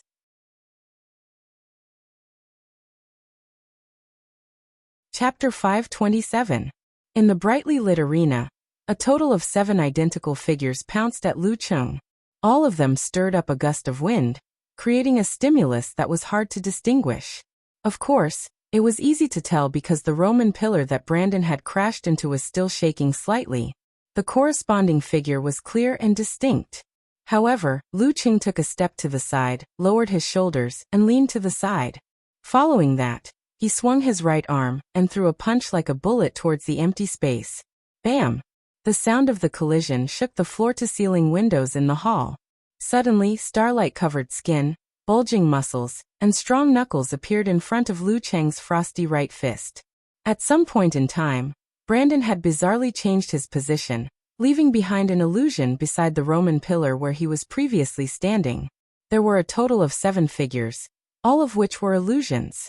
His real body had long gone into hiding. He wanted to take advantage of the chaos to launch a surprise attack and deal a fatal blow to his opponent. For most of the inhuman experts, it was indeed a threat. If Lu Qing's ice mirror hadn't made the breakthrough and was still at the same level as before, he would have been caught in a fluster. One moment of carelessness, and he would have been caught in the crossfire. But right now, his consciousness was high up in the sky as a god 3 feet above his head. Using the ice mirror to reflect his surroundings, he keenly sensed the anomaly and made the first move, interrupting Brandon's ambush. Poof! Poof! Poof! At the same time, the 7 Brandon figures formed by light energy pounced on Lu Qing, triggering waves of blinding brilliance and flowing starlight. As Lu Qing took a step forward and struck diagonally, a thick layer of ice crystals had formed on the surface of his body. They were translucent, solid, and extraordinary. Under the burning and melting of the light, they either sizzled into water or vaporized instantly, forcefully resisting this round of attacks. If it wasn't for the improvement of his ice armor, he definitely wouldn't have chosen such a response. Moreover, the 7 figures came from different directions. Without the stacking of corrosion, he could naturally deal with them calmly, as immovable as a mountain. Amidst the explosion, as the 7 figures disappeared, Brandon's silhouette was quickly outlined. His left hand bounced back, swinging involuntarily as he felt an unbearable pain. His punch was interrupted and he was almost injured. The pain stimulated Brandon's soul, causing him to have a strong desire for violence. He was like a soldier whose eyes were bloodshot. When Brandon noticed that Lu Qing had weakened from the head-on clash just now, he flexed his back muscles without hesitation and delivered a heavy straight punch. Under the cover of such a ferocious attack, he stepped forward with his left foot and tripped Lu Qing's legs, acting as both a fulcrum and a rope. This was the jutsu of the Jiruga sect. Brandon wanted to turn the battle into a ground fight. He would rely on the skillful coordination of his constellation ability to unleash various techniques to break the enemy's so-called listening skill and completely subdue him. When he kicked, Luqing took a step back. From the perspective of the guests in the hall, the two of them seemed to be performing a dance with tacit understanding. Brandon's kick missed and his straight punch failed. He immediately turned sideways, lowered his back, and extended his right palm. He was going to use his well-practiced technique to throw his opponent to the ground. Luqing took another step back. It was as if he had known the enemy's plan in advance, so that his fall would fail awkwardly. Pa! Luqing shook his right shoulder and swung out his arm, tightening it from its softness. Then, like a whip, he struck towards the side of Brandon's neck. Brandon raised his arm, which glowed brilliantly, and assumed a defensive boxing stance. He tilted his head to the side, guarding against the second and third part of the enemy's attack. When he watched the video of the battle, the memory was still fresh in his mind. He still had a lingering fear. Bam! Brandon's arm swayed a little as he lashed out with the whip. It was as though countless dust particles were flying into the air. As expected, Luqing snapped his knuckles, aimed at the side of his face, and spread his fingers. Even though he was far away, he could imagine the enhancement Aurora would provide. With a whoosh, the tip of Luqing's finger shot out streaks of crystal-clear cold light. They left his body like sharp arrows and headed straight for the enemy's temples and eyes. They were faster, more solid, and more ferocious than Aurora. They were like ice spirits. Brandon had guessed the beginning, but he didn't expect the ending. When he saw the sudden change, he was scared out of his wits.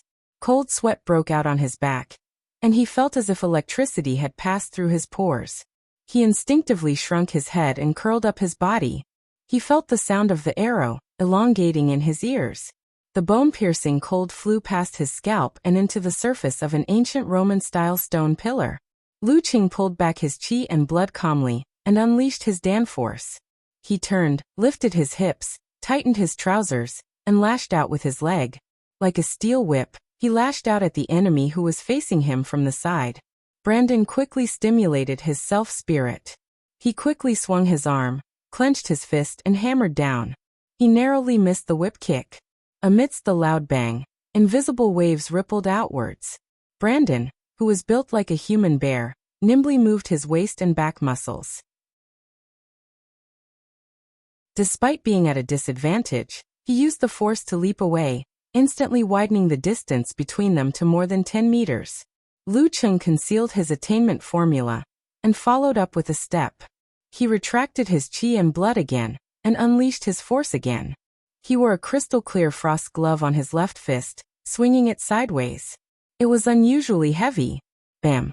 After Brandon blocked the attack, he swung his right fist again.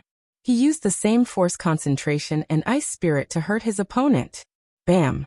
Bam! Bam! Luqing completed one explosion after another rhythmically. He swung his arms, swung his legs, and struck with his knees. Every attack was heavy and filled with coldness. Bam! Bam! Bam! Faced with his opponent's precise footwork and attacks, Brandon was forced to use high-intensity explosive attacks to defend himself. He lost his advantage of being faster. After blocking more than a dozen attacks, he finally retreated. Every step he took created a cloud of dust, splinters, sand, and pebbles. It was like the battle scenes of the demigods recorded in many ancient books. Throughout this process, Brandon felt himself getting colder and colder. His gushing blood and beating heart couldn't completely alleviate this feeling. His body gradually stiffened and became more and more sluggish. Compared to the violent and ferocious Emperor Yen force, the Ice Spirit force had the advantage of erosion and lasting effect. Bam! Luqing's fist turned into a hammer and smashed downwards, hitting Brandon's raised fist. The impact made him stagger backwards. His hair was wet, and the droplets of sweat turned into white frost when they fell to the ground. Unwilling to wait for his death, Brandon roared. He couldn't care less about anything else. He stimulated his self-spirit and gathered the light energy in his body in an attempt to buy himself a chance to take a breather and find a way to turn the tables around. While he stimulated himself, Luqing seemed to have sensed it. He held his chi and blood in time. However, he didn't activate his Dan force immediately as usual. Instead, after a few moments of equilibrium, he seemed to have lost his temperature and blood, turning into an ice-cold corpse. The heaviness in his lower abdomen was still shrinking and moving away. This gave Brandon a chance to build up his strength. A smile of anticipation appeared on his face. He raised his left hand to protect his head and chest. Swinging his right fist, he struck out quickly and heavily. All the star brilliance gathered at a single point in front of him. Restriction of stars, light energy focus. Bam! At this moment, Lu Cheng's Dan force erupted uncontrollably. He was filled with blood again and regained his body temperature. He pulled his right arm and punched his chest, hitting the condensed star brilliance and glowing skin. Boom! Light exploded, illuminating the floor-to-ceiling windows in the hall. Yenjika bit her lips lightly, waiting for the figure to appear. The other guests forgot to drink, holding their glasses and watching intently. The exaggerated light disappeared in a flash, as though it was buried and devoured by something. Lu Cheng's figure appeared first, far away from his previous position. His right sleeve was in tatters, like an exploded bamboo. His skin was slightly charred and shrouded in white mist. Seeing his sorry appearance, the guests were about to applaud, but they soon noticed that Brandon was standing there in a daze. He was still protecting his face with his left fist and punching with his right fist. From his fingertips to his hair, he was covered in a layer of glittering crystals, as if he had been frozen. Water droplets dripped down rapidly, and the layer of ice melted rapidly. Lu Cheng circulated his qi and blood to stimulate his body parts. With a push of his feet, he pounced in front of Brandon again. Then he stretched his back, swung his arm, and smashed his fist down. Bam! The air barrier exploded. Brandon, who had just been freed from the ice, threw out a punch slowly in an attempt to defend himself. However, he was sent flying backwards, breaking a Roman pillar with a loud bang. Lu Cheng slid forward again. Without any change in expression, he threw out his left fist and smashed it on his opponent's forehead. He didn't hold back. If he was hit like that, even a man made of iron would have his head blown off. Pain came from his back, and his limbs were sluggish. Brandon felt a stab in between his eyebrows. All he could see was Lu Cheng's fist, which was getting bigger and bigger, filling up his entire vision. At that moment, he clearly felt the taste of death. He couldn't help but tremble. He wanted to retreat, but he couldn't do so. Just as he was at his most desperate, a hand reached over. It glowed with a blue luster and held Lu Cheng's fist firmly. The referee Poke had made his move, announcing the result of the match. Brandon lost. Lu Cheng won. Lu Cheng retracted his fist, saluted, and walked towards the side door with a smile. He walked towards Yenjika, who was walking towards him. Phew. Brandon was still sitting on the pile of broken rocks, enjoying the beauty of being alive. He wasn't an idiot. He understood that Lu Cheng's not holding back at the end was a small proof. After entering the banquet hall, Lu Cheng and Yenjika exchanged glances. They whispered in unison, "Let's go." Wouldn't it be asking for a snub to stay at Brandon's banquet after winning? In ancient times, that would be asking for a beating. When the words entered their ears, the couple couldn't help but laugh. They walked towards the door hand in hand. No one tried to stop them. The room was silent. Outside the door, the night sky was dark. The evening breeze blew gently. Lu Cheng and Yenjika walked further and further towards the car park. Only their soft Chinese voice could be heard.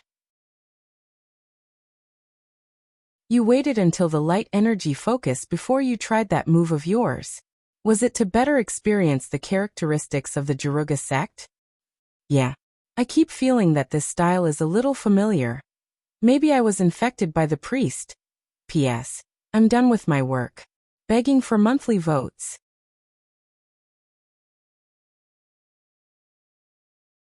Chapter 528. The river was illuminated by the starlight, and the coldness was bone-chilling. The Connecticut city at the end of January had a different kind of beauty.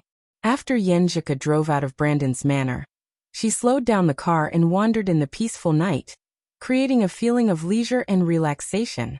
There aren't many cars here. Let me teach you how to drive. It's an automatic transmission, super easy to learn, she suggested with great interest. Sure, Lu Cheng answered without hesitation. He unbuckled his seatbelt and walked to the other door. With his control of his body, coordination of his limbs, and reflexes. It shouldn't be hard for him to learn how to drive, right? He waited for the girl to get into the passenger seat before he got into the driver's seat, fastened his seatbelt, and closed the door. Don't you feel awkward? Yenjika turned her head and asked with a smile. A little. Lu Qing answered honestly. So awkward. We're of different heights and body types. The most suitable seat height and distance are definitely different too. Lu Qing, what's the difference between you wearing my t-shirt like this? Yenjika pointed out the problem with her bright eyes and taught Lu Qing how to adjust his seat and rearview mirror. After that, she excitedly introduced the application of brakes, accelerator, steering wheel lights, gearbox lever, handbrake, and so on. The automatic transmission was relatively easy. Lu Qing was on the road in no time. He maintained a stable speed and cautiously operated ice mirror to eliminate his nervousness and anxiety. Yenjika, who had tasted the taste of being a coach again, was satisfied. She praised herself a little, and casually picked up her phone to surf the web. Hey, there's another deliveryman in the Big Apple, she exclaimed softly and said cheerfully. How many imitators are there? Lu Qing asked, amused. His eyes were still looking straight ahead. The superhero culture in the United States of America really spread everywhere, and had a far-reaching impact. 1, 2, 6, 7. Yenjika rolled her eyes and counted with her fingers. About 5, 6, 7, 8, 9. Before Lu Qing could point out that it was no different from not saying anything, she cleverly changed the topic. This is good news for you. Yeah. Lu Qing nodded casually.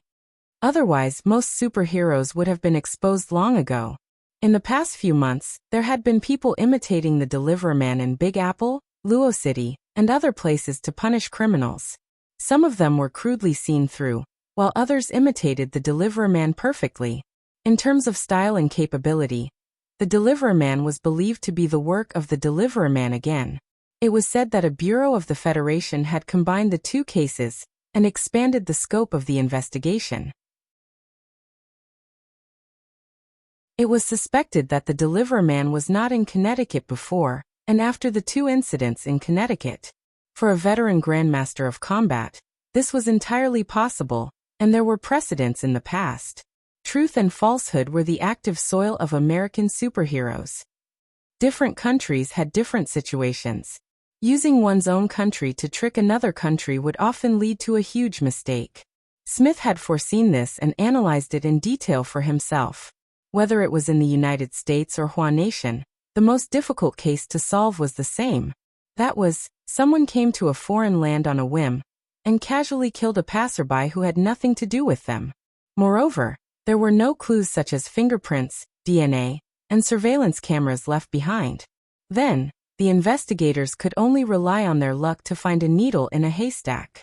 The police should not be underestimated, nor should they be worshipped. Unsolved cases related to American superheroes were too numerous to mention.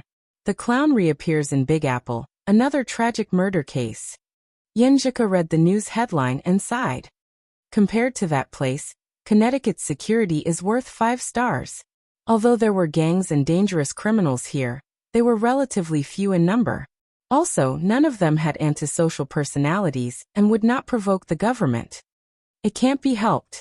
After all, it's the most prosperous city in America. Physical invulnerability experts and inhuman experts like to gather there. Once the number of experts increases, it's normal to have a few scumbags and perverts. Haven't there been experts who took revenge on society in places like Beijing, Huahai, Huaqing, and Moshang? Haven't there been vicious cases with huge impact that went unsolved? Don't we, the Ice God sect in Shushan study, occasionally hand over disciples to the judicial authorities? Lu Qing comforted his wife.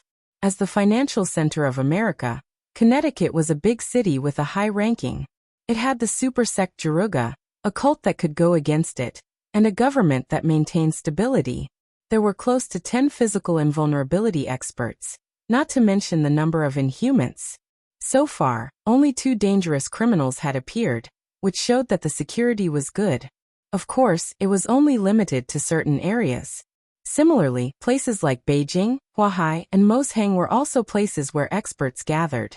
It was just that the control was stricter, so there weren't many vicious cases. To the residents of Connecticut or the Big Apple, super criminals weren't the biggest threat. In modern society, once exposed, they would definitely be arrested and dealt with. Such perverted murderers wouldn't dare to commit crimes openly. They would either be like Mizuki, who relied on seduction and gradual corruption, or like the butcher, who chose places with insufficient surveillance resources. As long as they didn't go to places they weren't supposed to and could resist the temptation, the danger level was actually very low. Of course, after Lu Cheng's cleanup, it was close to zero. To the average person, the biggest threat was terrorists, people who wanted to take revenge on society, and newbies who thought they could easily escape surveillance. Yenjika's own strength was more than enough to deal with them, not to mention she had a full-time bodyguard. Auntie do. I'm just saying, I live a life in the classroom, library, home, and supermarket every day. I almost never attend parties or gatherings. Who would target me for no reason? As Yenjika spoke, she suddenly frowned and looked ahead. After pausing for a moment, she said, "Chung, do you not know the way?" "Seems like we're driving the wrong way." Lu Cheng answered calmly, "Yeah, it's my first time here. How could I know the way? Besides, who would remember the way in a car?" So self-righteous. Yenjika was stunned for a few seconds. "When did we go the wrong way?" "We should have turned left at the intersection with the bridge." "We passed that intersection before you mentioned the clown." Lu Cheng thought for a moment and said with a strange expression, "When I was counting how many delivery men." Yenjika asked casually as she entered the map and planned to navigate. "No, it was even earlier." Lu Cheng answered honestly. "When I said the delivery men appeared in the Big Apple again?" Yenjika blinked. "Even earlier." Lu Cheng reminded her with a trembling expression. "Even earlier? Isn't that when I teach you how to drive?" Yenjika laughed out loud. If she had an emoji pack, she would definitely choose to slam the table. Even earlier. Lu Cheng drove with a solemn expression. "Earlier? Then I'm not driving." Yenjika paused and thought for a moment. She raised her phone and cheered. "Just treat it as a drive. Isn't that great?" "But I'm hungry." Lu Cheng nodded his head silently. In the Riverside manner, Brandon pulled himself together and chatted with the guests. Although he didn't know that victory and defeat are common in war, his performance was very apartment. After the formalities, he used an excuse to change and went to the second floor. He saw his father, Adrian, standing at the balcony at the end of the corridor, looking at the flowing water. "How do you feel?" Adrian turned around and asked. Brandon took a deep breath and exhaled slowly. "Stronger than me." Adrian nodded slightly and added calmly, "And he looks like he's experimenting and practicing the new ice sec technique." Brandon didn't want to admit it, but he answered honestly. "Yes." A smile appeared on Adrian's face as he spoke calmly. "You have to remember that there aren't many people who can become a martial artist's lifelong enemy. Among them, there are bound to be arrogance and conceit." February 1st, Sunday afternoon. Lu Cheng, who had completed his daily training, and Yenjika, who had finished her homework, drove to the biggest supermarket nearby to buy ingredients and daily necessities for the Chinese New Year. After filling up 2 cars, they stopped at the cashier and took out the items one by one to pay for them. Yenjika watched as her husband busied himself. She helped him from time to time, looking relaxed and comfortable. She even started thinking about the dishes for their reunion dinner. At that moment, she saw Lu Cheng take out 6 boxes with a calm expression and pass them to the cashier. She didn't know how many boxes of condoms they contained. When did he take them? How can he just buy them like that? Yenjika was stunned. Her cheeks were burning. She quickly turned her head to the side and pretended not to know the guy in front of her. Why couldn't he just be like before and come here to buy it on his own? After paying the bill and exiting the supermarket, Yenjika glared at Lu Cheng in embarrassment. "You're getting better at it." "What?" Lu Cheng was confused. That. Yenjika pointed at the boxes on top. Lu Cheng broke into laughter and answered calmly. "It's not my first time. Besides, it's normal for a married man with a wife to buy condoms. What's there to be embarrassed about?" "That's not what you said before. You said you were so embarrassed when you bought condoms for the first time." Yenjika sadly realized that a man's skin was the most thick-skinned thing. After joking around for a while, they put their spoils of war into the car. Just as Yenjika was about to start the engine, her phone rang. She had an incoming call. After a while, she pressed down on the receiver and looked at Lu Cheng. The consulate and the International Student Union want to organize a celebration for the Chinese New Year. Do you want to join? Chinese New Year is my birthday too. Lu Cheng took the initiative to express his opinion. Of course, it's just the two of us. Yenjika smiled and didn't say anything else. She rejected the invitation.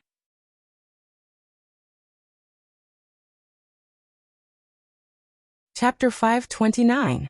After returning home from the supermarket, Lu Cheng and Yenjika started to get busy. They first planned the menu for the next 2 days, and then put on a show like Mandarin duck chopping pork with 2 knives. Sizzle, sizzle, sizzle.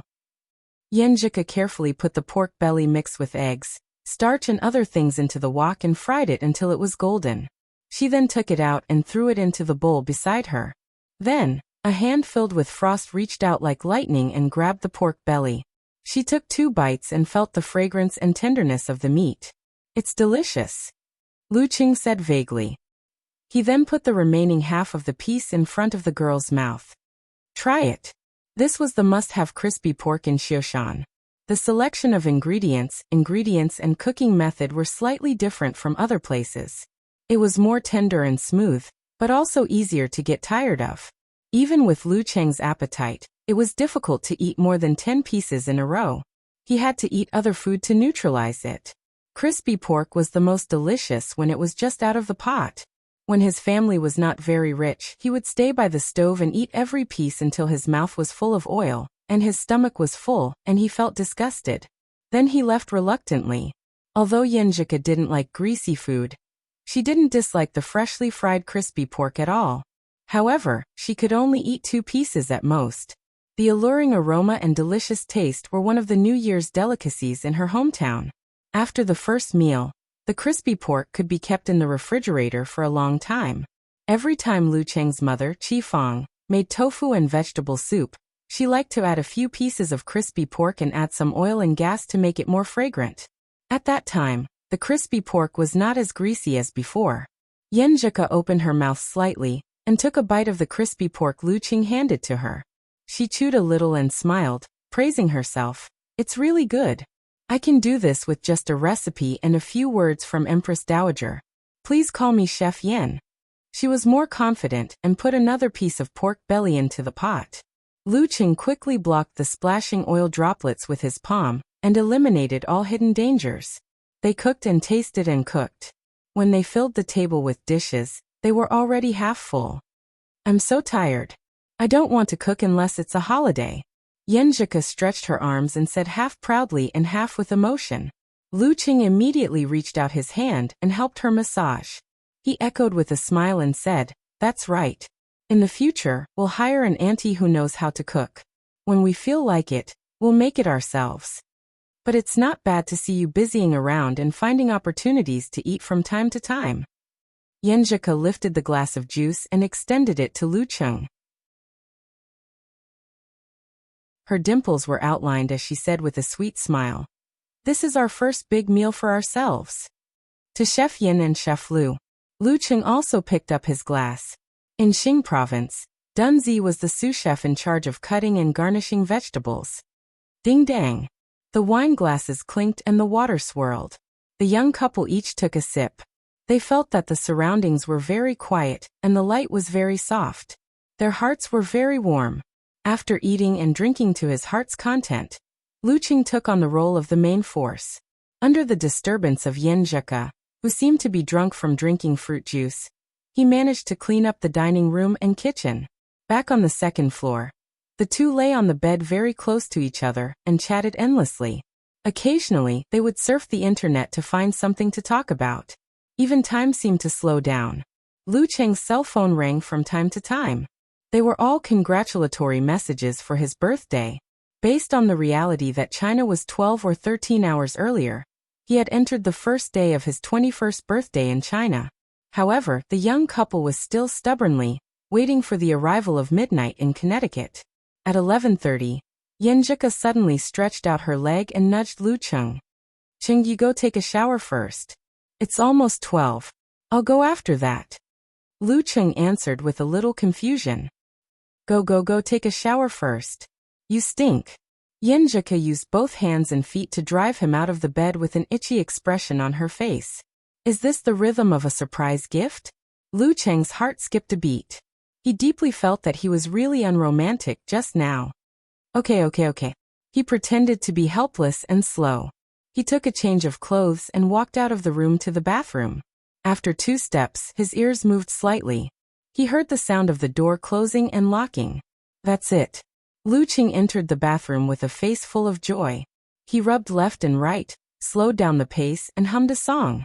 20 minutes later, he walked out of the bathroom refreshed and returned to the bedroom door. He stretched out his hand and twisted the doorknob, but it didn't move an inch. Cool. He knocked on the door and called in a confused tone. Wait a little longer. Wait a little longer. The girl's voice sounded slightly urgent. Okay. Lu Cheng smiled to himself and waited patiently. He silently counted the time and scattered his thoughts, guessing what kind of gift he was about to receive. At 11:59, he heard the sound of the lock being unlocked and Yenjika taking a few steps back. Come in. The girl's voice was a little tense. Okay. Lu Cheng took a breath and reached for the doorknob. He gently twisted it and pushed the door open. The lights in the room were off. The curtains were drawn and the dim yellow candlelight was rippling.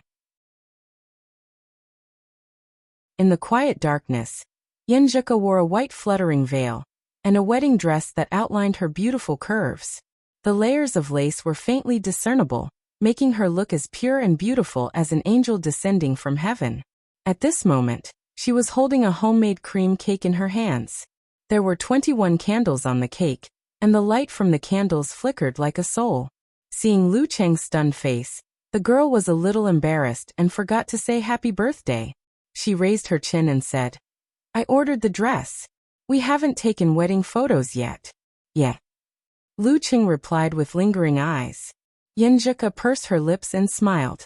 She looked at the ceiling and said, Then I'll invite you to take the photos tomorrow. There's no class this afternoon. We'll go to Left Lake Pier, Riverside Park, Wilson Square, Adams Garden, and Westminster Building. Yes, we'll take the photos ourselves. You've already prepared the strategy? Lu Cheng seemed to come back to himself and asked subconsciously, Shouldn't this kind of thing be done by me? Of course, Yenjika's voice rose at the end.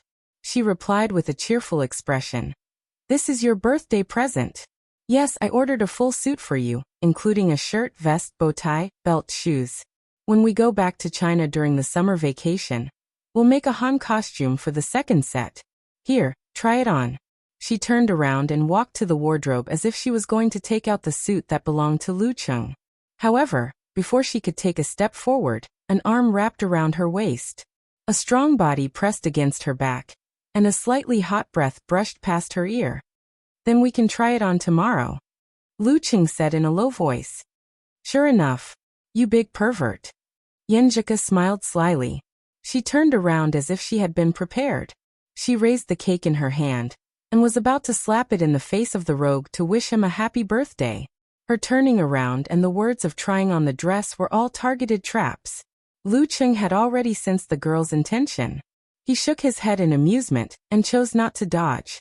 Seeing this, Yenjika slowed down her movements and stopped the cake. She muttered, Can't waste food. After that, she smiled widely and looked into Lu Cheng's eyes with watery eyes. She said in a low voice, Cheng, happy birthday. Lu Cheng raised his eyebrows and snorted. Yenjika bit her lips and said again with shame and anger in her eyes, Hubby, happy birthday. Huff. Lu Cheng reached out his right hand and hugged his wife. He blew out the candles with his breath. The room was dark with only a little light coming in from outside the window. Be careful of my clothes.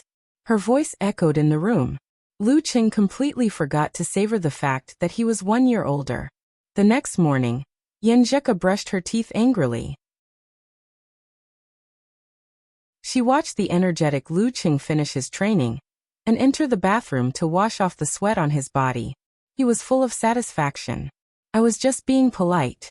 I said it's your birthday and you can do whatever you want. You actually took it seriously. Humph, I'll have to tell you the truth later. Why do you know so much? Someone is really diligent in this aspect. I wonder what kind of state he is in when I'm not around. While Yenjuka was lost in her thoughts, they tidied themselves up and returned to the room. They started a video call with their parents and elders to congratulate them on the new year. First was Ji Mingyu, followed by the two elders of the Ji family and the Yen family. When Yenjuka finished with her red eyes, Lu Qing called her over to talk to his parents. Mom, Dad, Ku is here. Lu Qing reminded them with a smile. Mom, Dad. Yenjuka, who was a little absent-minded and a little sentimental, followed suit. Then she suddenly sobered up and blushed. Resisting the urge to turn around and run away, she murmured, Uncle, Auntie. The three members of the Lu family all laughed heartily. Instead of making fun of this matter, they started to talk about other topics. Yenjuka listened to them with a gentle smile. She reached her hand behind Lu Cheng's back and pinched him again and again. However, her heart softened, and she didn't use any strength. In a cheerful atmosphere, the couple started a new day. First, they listened to lectures. Then they went to the Left Lake Pier for dinner. They went on a date to take wedding photos. Although they weren't skillful enough, they were full of memories. These were not only stored in the camera, but also in their minds. In the evening, the tired, only Yenjuka, but excited couple returned home. They cooked a table full of New Year's Eve dishes and swept everything away like a hurricane. After that, they curled up together and waited for the midnight of Connecticut again. Yenjuka fell into a deep sleep. Lu Qing turned his head and looked at her with a smile in his eyes. When it was close to dawn, he woke her up.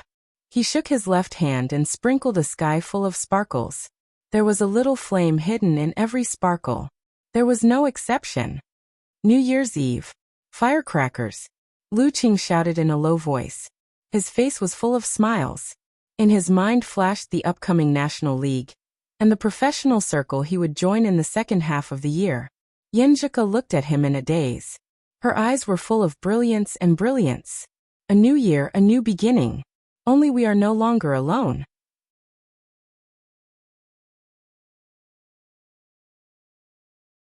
Chapter 530.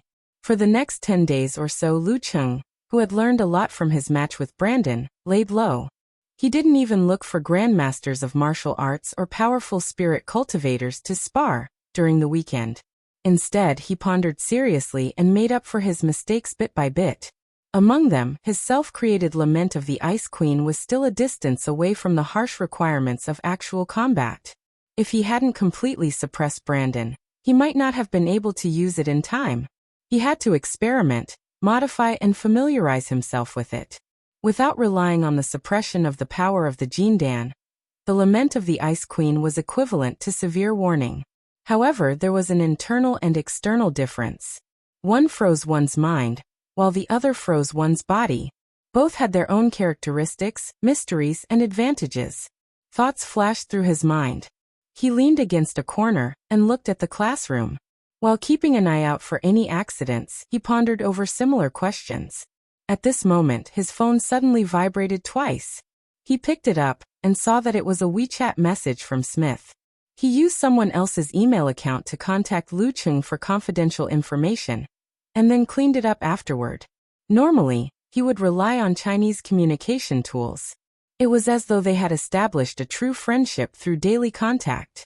Lu, there's going to be an exciting movie today. If I hadn't been monitoring the vicinity of the Holy Top Church from afar, I wouldn't have noticed Pavel sneaking out during the busiest time of the day. It's almost Valentine's Day, so he might not be able to hold it in. Pavel, that perverted bishop who loves children and girls? Lu Qing asked a few questions out of curiosity. He roughly understood what Smith meant by exciting movie. The Deliverman's first two cases were the arrest of Joseph of the Jaruga sect and the righteous execution of Mizuski, who had a close relationship with spirit cultivators. The two spirit cultivators belonged to the Kagri group of the Jaruga sect. All in all, the higher-ups of the Jaruga sect couldn't help but suspect that the Deliverman was targeting them. Even though he had punished criminals a few more times, it was probably just a cover-up. As for who would target the Jaruga sect of the Nature sect, The mission sect was definitely in the top 3 suspects. They had sufficient resources and ability to transfer mighty ones from other big cities to interfere with surveillance and erase suspicion. Furthermore, their holy light could easily disguise itself as a superpower of flames and explosions. After the Butcher incident, the mission's quick response and relentless pursuit of public opinion made the higher-ups of the Jaruga sect feel that they had grasped the truth. As a warning and revenge, they set their sights on Pavel, who was also responsible for a case and angered the public. In the past few months, Smith had accidentally discovered that the Jaruga sect was paying attention to Pavel while the superheroes. Now that this disgusting and detestable bishop had taken the opportunity to sneak out during the superheroes' most, he didn't escape from the enemy. He couldn't help but be happy for him. Most importantly, he didn't the Deliverer man. And of course, Lulu. For him was Lulu. Of by words. By for sure Smith. Of the by? Of. To of course to of by. By bit. Wearing a bonnet, Pavel crossed the street and entered the Black Forest. His eyes wandered around, looking for prey in a relatively secluded spot. When he came to an open space filled with building debris, his eyes suddenly flashed. Everything turned white, like a person who was used to the dark suddenly looking straight at the noon sun. A figure jumped down from the top of the debris pile. Raising his right arm, he clenched his fist and swung it fiercely amidst the light. It was like a giant sword slashing but also like a giant hammer smashing. Bam! A few stars around Pavel exploded, forming a strange, incomplete tree. With the guidance of the Lord, he accurately swung his fist and blocked the fatal attack. Bam bam bam. Rumble rumble rumble. Amidst the fierce fight, the open space trembled constantly, as if it was brewing anger. In the center, fireworks bloomed, brighter and brighter. The dark-skinned teenagers playing nearby were scared out of their wits. Some called the police, while others hid in their homes. Due to the slow dispatch of police from the slums, the attacker didn't seem to be anxious or worried at all. It's a pity that the surveillance cameras nearby are either broken or stolen. Holding his phone, Smith shook his head and sighed. He parked his car not far away and under the cover of a pile of junk, enjoyed the dangerous battle. He even took a video and sent it to Lu Cheng for communication. Lu Cheng leaned against the wall and glanced at the screen from the corner of his eyes. He saw the outline of the holy light in the shape of a tree or a cross. He saw the condensed brilliance, the trajectory of both parties' punches, and their dodging and evasive maneuvers. The ice mirror appeared in his mind as he deduced and predicted what would happen next. A thought flashed through his mind. Looking at the classroom, Lu Cheng blindly typed a word and sent it to Smith. Jump! Smith picked up his phone and fell into a state of confusion. He didn't understand the true meaning of Lu. At this moment, Lu Cheng's second message followed. Jump! Jump! Smith was stunned at first, then subconsciously believed in authority. He pushed open the car door and threw himself to the side. With a roll, he hid behind a house. He saw a ball of fire flying from the battlefield, smashing through the front windshield of the car, and smashing into the seat where he was sitting 10 seconds ago. Boom! A dull thud resounded. Waves of fire splattered, and glass flew everywhere. Smith couldn't care less about the surveillance cameras. He felt fear and relief at the same time. Although such an attack couldn't kill him, it wasn't easy to bear either. Having an extremely dangerous friend wasn't necessarily a bad thing. After a brief moment of shock, he reported the incident to the Department of Homeland Security as an agent who happened to pass by. But by the time the reinforcements arrived, the battle was already over. With the appearance of a helper who seemed to be a spirit cultivator, the attacker finally finished off Pavel, destroyed the corpse and traces of the crime scene, and left. The government has to issue a warning to Jaruga and the church. They should be quiet for a long time after this. Smith sent a message to Lu Cheng as he reported the losses. As someone who leaned towards justice and law enforcement, he didn't hand over the video he took. It's best if people like Pavel are dead. On the way home after school, Yenjika listened to Lu Cheng's description of the incident while driving. Her eyes widened. You can already predict the development of the battle 20 seconds later? Provided there are no changes. Who knows what other tricks those two guys have up their sleeves? Lu Qing smiled calmly. In other words, you're at most 60 to 70% sure. If there are any changes, wouldn't Spider's jump be in vain? Yenjika was half enlightened and half confused. Jumping won't kill you. Lu Qing chuckled, not minding it at all. Spider lacks actual combat experience. It's not bad to do some vigorous exercise once in a while. Valentine's Day was also the second anniversary of Lu Qing and Yenjika's relationship. The girl received a pair of resplendent earrings and a photo album. A photo album? Yenjika was surprised, happy, and confused. She took it and placed it on her lap. On the cover of the album was the words "A gift from time," handwritten by someone. Handwriting? I won't comment on the handwriting. The girl chuckled and opened the album. The first page was of the exterior of the martial arts arena, the second page was of Wuxia Lake, and the third page was of Long Bridge at night. Every page was a scene she was extremely familiar with. At the end of the page were the suspended glass bridges and other sights they had experienced before. You've been there before? Yenjika looked up and asked in surprise and delight. Before you went abroad, didn't you especially like to take photos to record the things we experienced together? I wanted to make up for the earlier ones. Although we're not in the photos, it can be our background now. Lu Qing explained with a smile. Yenjika's eyes lit up. She lowered her head and stroked the surface of the photo. Her dimples were shallow. Your photography skills are a little bad, but since you put in so much effort, I'll reluctantly accept it. Do you like it? Lu Qing asked with a smile. Yenjika rolled her eyes and glared at him. She turned her head to the side and answered softly, I like it very much. After that, she changed the topic and showed a nostalgic expression. I kind of miss the cafeteria of Songqing University. I still remember the shredded pork with fish with shredded onions, and the boiled meat slices with a spoon of boiling oil. It was so tender. The dishes in Songqing University's cafeteria were not bad, especially the shredded pork with fish with shredded pork. It was a dish that Lu Qing and Yenjika couldn't stop praising. It wasn't worse than some of the time-honored restaurants in Xing province. The only problem is that there are too many fish in Wuxia Lake. Most of the dishes in the cafeteria are fish. Lu Qing complained and then recalled the food. The more they thought about it, the more hungry they became. At the end of the conversation, Yenjika touched her stomach, which was still a little painful because of her period, and looked at Lu Qing with grievance. Chung, I just checked Weibo and saw a person's nickname is Country Bumpkin. And then? Lu Qing asked in confusion. And then I want to eat buns.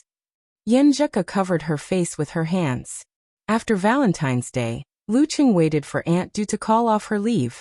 He carried his luggage and boarded the flight back to China. The national competition was in a little more than a month. P.S. Looking for recommendation tickets on Monday monthly tickets.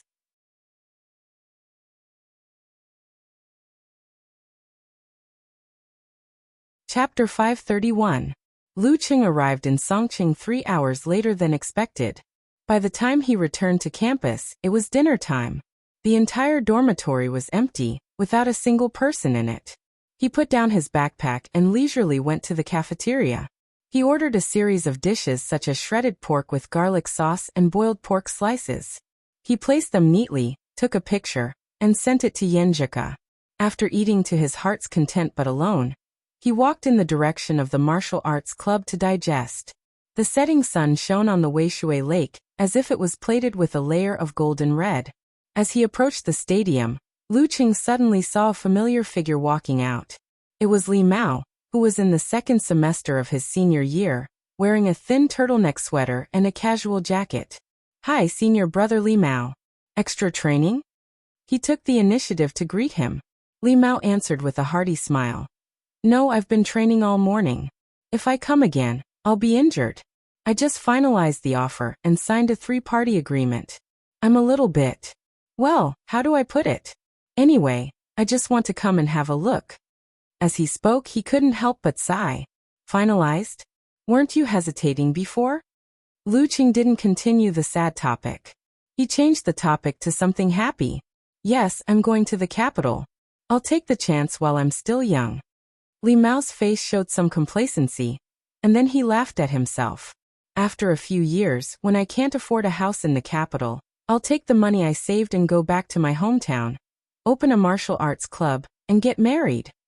He had the strength of a top professional ninth pin fighter, and his professional grades were above average. He was quite popular with the companies that had come to the on-campus recruitment and had received several offers. You're slandering the capital again, Lu Qing joked.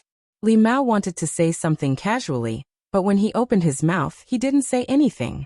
Many memories and feelings surged in his heart, making it difficult for him to control himself. He took a breath and said with a smile and a sigh, "Qing, thank you so much. Thank you so much, Coach Shi and all of you. If you hadn't given up on me and kept encouraging me, I would have left the martial arts club a long time ago and become a coward for the rest of my life. Once I encounter a challenging environment again, I will definitely be nervous, anxious, and perform abnormally. There's no need for that, Senior Li Mao. You have to work hard to overcome your inner demons in order to walk out of it. We're only responsible for cheering you on." Lu Qing didn't take the credit for himself and waved his hand with a smile. Li Mao couldn't help but laugh. Then he let out a long sigh. 2 years ago, I never even dreamed that I would become a top professional ninth pin fighter and lift the national championship trophy. These 2 years have been like a dream. After sighing for a while, he changed the topic and talked about the new national competition in April. I still haven't understood the meaning of withdraw. It's the same for Talker and Dangyang. When the time comes, you don't have to consider me in the competition. Give the freshmen more chances to temper themselves. Don't worry about the dance stage. Think about it, Lin K was already a professional ninth pin fighter when he entered the school. He only officially broke through at the end of his freshman year. You guys have only been training for less than a year. What's the hurry? Do you think you're more talented than Lin K? Do you think you're more hardworking than him? Lu Qing reminded Li Mao not to be so anxious. Going from a professional ninth pin fighter to a dance stage in 1 year was enough to be a Heavenly Sun candidate. As for his dance stage in half a year, others couldn't compare to him because he had a cheating device. Li Mao nodded slowly and said with a self-deprecating smile, "That's right. After hearing what you said, we still have a long way to go. Sai, we've been working hard to make it to the national competition and share your burden." "That's not necessary. Our goal this year is to have no goal." Lu Qing laughed and described the actual situation. "Relax. It's normal to take 3 to 5 years to go from a top professional ninth pin fighter to a dance stage. 8 to 10 years isn't considered long. Many people can't even reach the threshold after 10 to 20 years. They can only watch their chi and blood deteriorate and lose hope. This kind of thing can't depend on a person or a special case. Look at me and Lin Quebec. You have to look at the statistics." Li Mao sucked in a breath of cold air. He knew it was difficult to reach the dance stage, but he didn't know how difficult it was. He only saw his teammates achieve it in 1.5 years. He also saw that Shanbei, Huahai, and Capital Martial Arts clubs didn't lack new breakthroughs. "Fortunately, I didn't focus on martial arts." Li Mao sighed. "Then I'll set a limit of 10 years, no, 5 years. I'll lose my drive if I stay too long." Speaking of this, he asked curiously, "Chung, how many dance stage fighters do you think our martial arts club will have in the next 2 years?" Deng Yang is relatively stable. At most 1 year, at least half a year. As for the others, not including our junior brothers and sisters next year, we can have at most 2 dance stage fighters. It's not surprising if one doesn't make it. In fact, the probability is quite high. Lu Qing knew Li Mao's temperament and frankly stated his judgment. This was a university martial arts club, not a top force or an advanced martial arts school where many talents gathered. Li Mao listened seriously and didn't mention this matter again. He chatted with Lu Qing about the recent situation of the martial arts club. At the end of the conversation, he suddenly laughed bitterly. "Suddenly, I don't want to graduate. I want to stay in university like this." Hearing this, Lu Qing suddenly had many feelings. Yes, these 2 years were so beautiful and memorable. He couldn't bear to leave.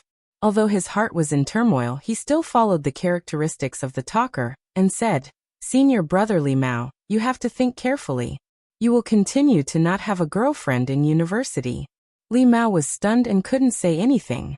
He could only wave his hand and say goodbye with clenched teeth. Really? Do I have to make these two men cry? Looking at Li Mao's back, Lu Qing complained about him and himself. Then he turned around and walked back to the dormitory. As soon as he opened the door, he saw Kai Xiaoming sitting on the simple sofa in the living room. He was playing with his phone while the TV was on. When he heard the commotion, he raised his head and exclaimed, "Oh, you're back. I admire your perseverance and persistence." Before Lu Qing answered, Kai Xiaoming looked around and hesitated for a moment. "Chung, I want to ask you something. You have to be honest." I'll confess, okay? I ate the bag of beef jerky you put on the table." Lu Qing raised his hand and laughed. With a kick of his heel, he closed the door. "I knew it was you." Kai Xiaoming shook his finger in annoyance. After a while, he remembered that this wasn't what he wanted to ask about. He pondered for a few seconds and said, "Chung, how likely do you think I am to comprehend, withdraw, and enter the dance stage before graduation?" Seeing that Kai Xiaoming was so serious, Lu Qing gave up the joking answer. He thought seriously and said, "It's hard to say. This kind of thing depends on talent, opportunity, and your own understanding. If you can find the strength to move yourself and fight for it, it's hard to say this semester, but there's still hope before your senior year.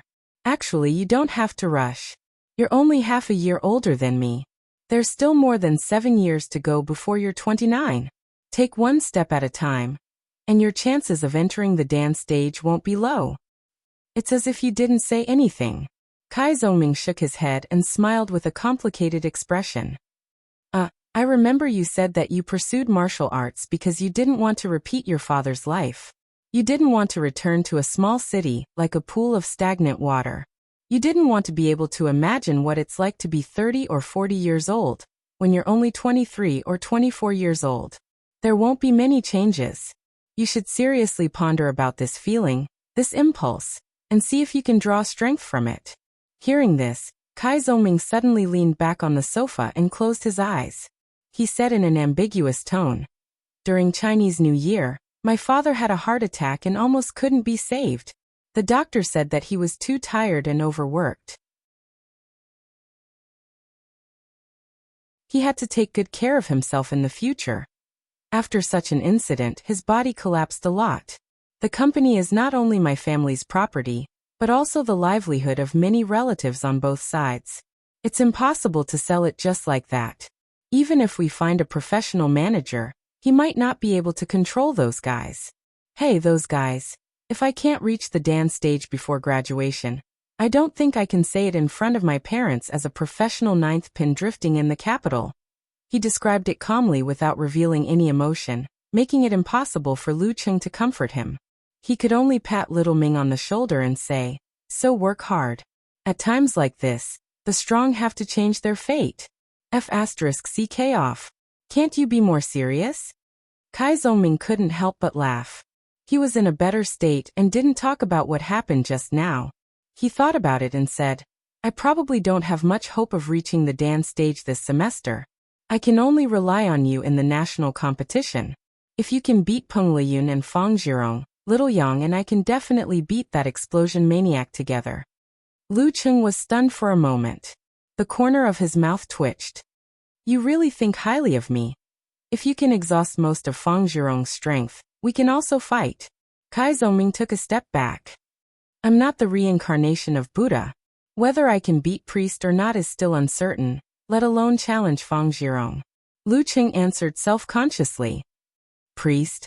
Damn, you've even given Peng Liyun a nickname? TSK, you're not good at giving nicknames. It's not funny at all." Little Ming's attention was quickly diverted. He cheered up and remembered what someone said just now. "Chung, you're exaggerating. My birthday is on June 2nd, so I'm only 4 months older than you. You actually said it was half a year. It's just rounding off." "Yeah, 4 is rounding off. But I think you're wrong. It should be 8 months. So you're 1 year older than me. As the group of people from Songqing University trained hard and Lu Cheng went back and forth to America again, the beginning of April came. The new University Martial Arts Nationals was officially held in Huahai. P.S. Looking for recommendation tickets and monthly tickets on Monday.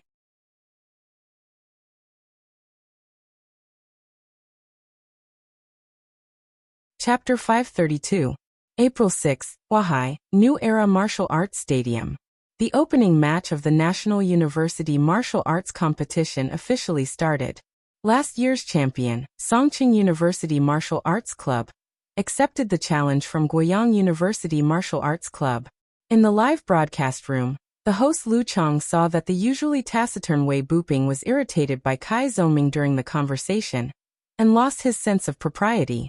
At the beginning of the match, Wei Buping's continuous attacks failed and fell into a passive position. The more the match went on, the more anxious he became. Lu Cheng couldn't help but sigh and laugh. This contestant from Songqing University is quite unique. His partner had changed to the poison milk hierarch He Xiaowei. This internet celebrity stroked his beard and said, "This young man has a bright future. He should learn how to cook from me." Don't say that. I really think he has the talent to make a living as a martial arts commentator. Lu Cheng echoed with a smile. Xiaowei, who do you think will be the champion of the national university competition this time? If it's not Shanbei, I'll shave all my beard. He Xiaowei subconsciously wanted to say this, but when he saw Lu Cheng standing at the edge of the arena with his arms crossed, he unconsciously became calm and replied in a more tactful tone. Let's put it this way. This national university competition is a competition between the 3 big guys and a bunch of kids. The other teams can only fight for the top 4 and the final ranking. They can hold their heads high in front of their old enemies. Indeed, the inhuman stage is a big hurdle, and the other martial arts clubs don't even have a professional 6th pin in the Dan stage. Even if they set up a formation, Peng Liyun, Ren Li, and Lu Cheng can handle it alone. How can they fight? Lu Cheng glanced at the screen and casually commented on the changes in the situation. Wei Buping's strength is higher than Kai Zhongming's, but if this goes on he will lose soon. Haha, Guiyang also doesn't have the confidence to win. They put the main player at the end to give the other members more competition experience.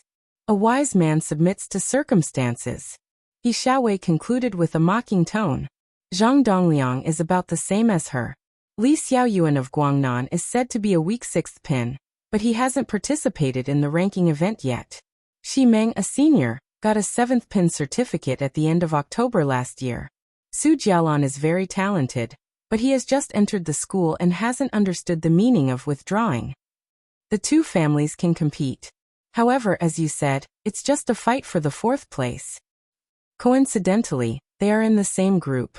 Whoever wins will be the first to advance to the next round and avoid Shanbei, Capital, and Songqing in the quarterfinals.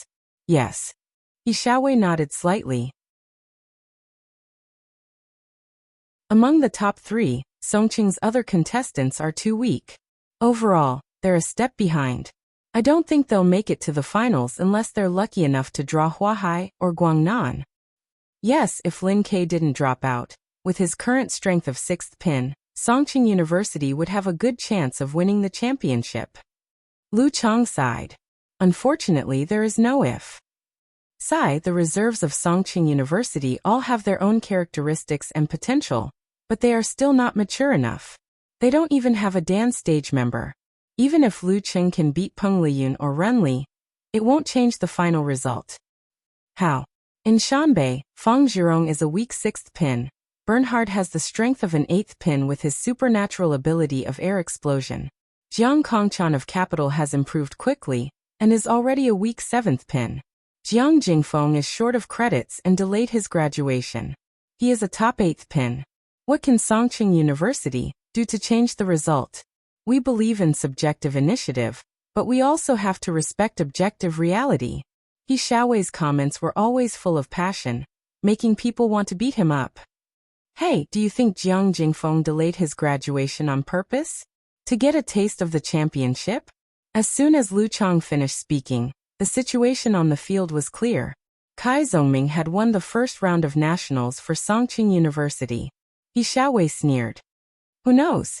But even if they delayed their graduation on purpose, their chances of winning the championship are slim. Peng Liyun is weaker than Ren Li, and Fang Zhirong can beat Jiang Kongchan and Jiang Jingfeng by himself, not to mention Bernhard, the explosive maniac. At this point he couldn't control his primitive strength and raised his voice. Tell me, how can Capital win? How? If they win, I'll shave off my beard, no, all the hair on my head. What kind of deep hatred do you have with Shanbei? Lu Chong couldn't help but laugh. Was it necessary to poison them like that? He Xiaowei quickly explained. Although I'm called the poison milk hierarch, it's only sometimes. I can't say that the sun rises from the east and it will explode with a bang, right?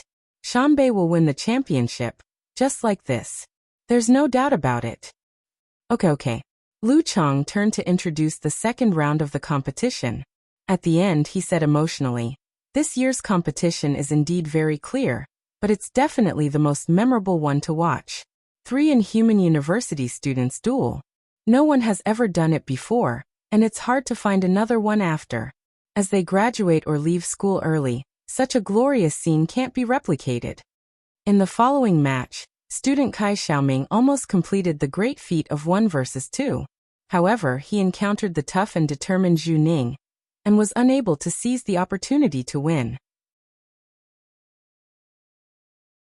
Deng Yang, on the other hand, easily defeated his opponent who was in a weakened state. He fought fiercely with Guiyang University's leading player, Chen Mo, who was at the peak of rank 8 for a long time but was unable to turn the tables. With Lu Cheng's appearance, the opening round came to a close. In the next few days, Capital, Huahai, Guangnan, and Shanbei showed up one after another, and won all of them. Peng Liyun and Ren Li didn't even have to fight. The whole group stage was peaceful.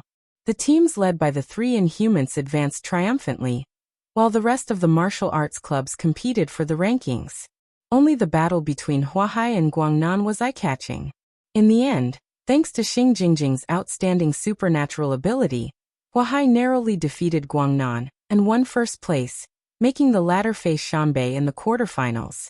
In the battle between Shanbei and Guangnan, Peng Liyun finally put himself in the list of fighters, guarding the end. In the first round, Fang Zhirong fought hard against Li Xiaoyuan. After several reversals, he barely defeated his opponent, but he was close to his limit. In the second round he didn't exhaust Ximeng much, but Bernhard was badly beaten. Peng Liyun, who hadn't fought since the end of August last year, made his first appearance. He defeated Ximeng and Su Jialan effortlessly without showing his strength.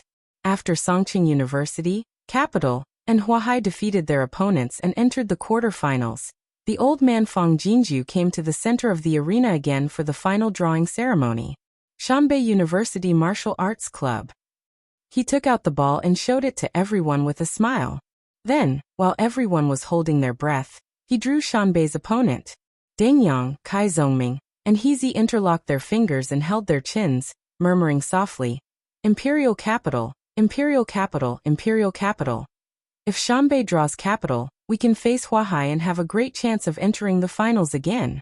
The old man Fang Jinju looked at the ball and shook his head with a smile. Then he gathered his chi and said loudly, Songqing University Martial Arts Club. Last year's champion and runner-up met in advance. Phew.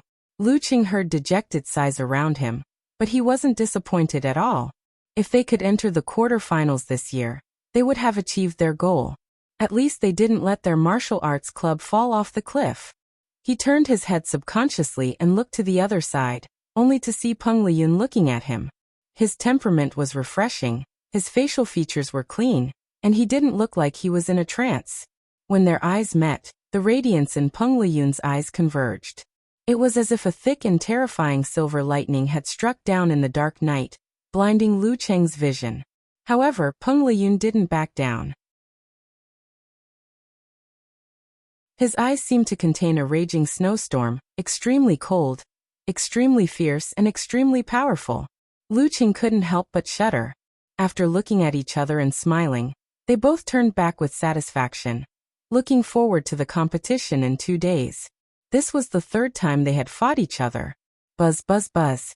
Lu Cheng's phone kept vibrating with messages. Go Pikachu. Beat him, beat him. Yinjuka said with a clenched fist. Beat him. Hipster said concisely.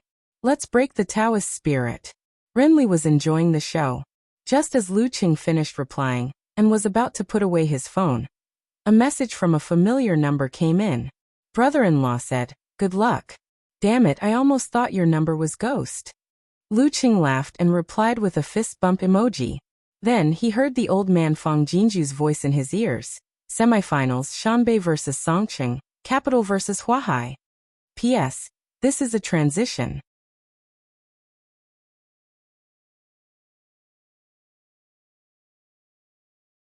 Chapter 533. 2 days later, at 7 o'clock in the evening, the New Era Martial Arts Stadium was flooded with a large number of spectators.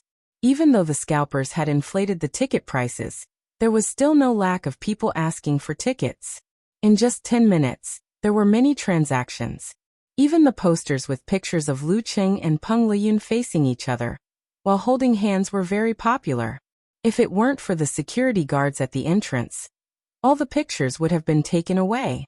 The big screen in the arena was playing highlights of Lu Cheng and Peng Liyun's matches in the past few years.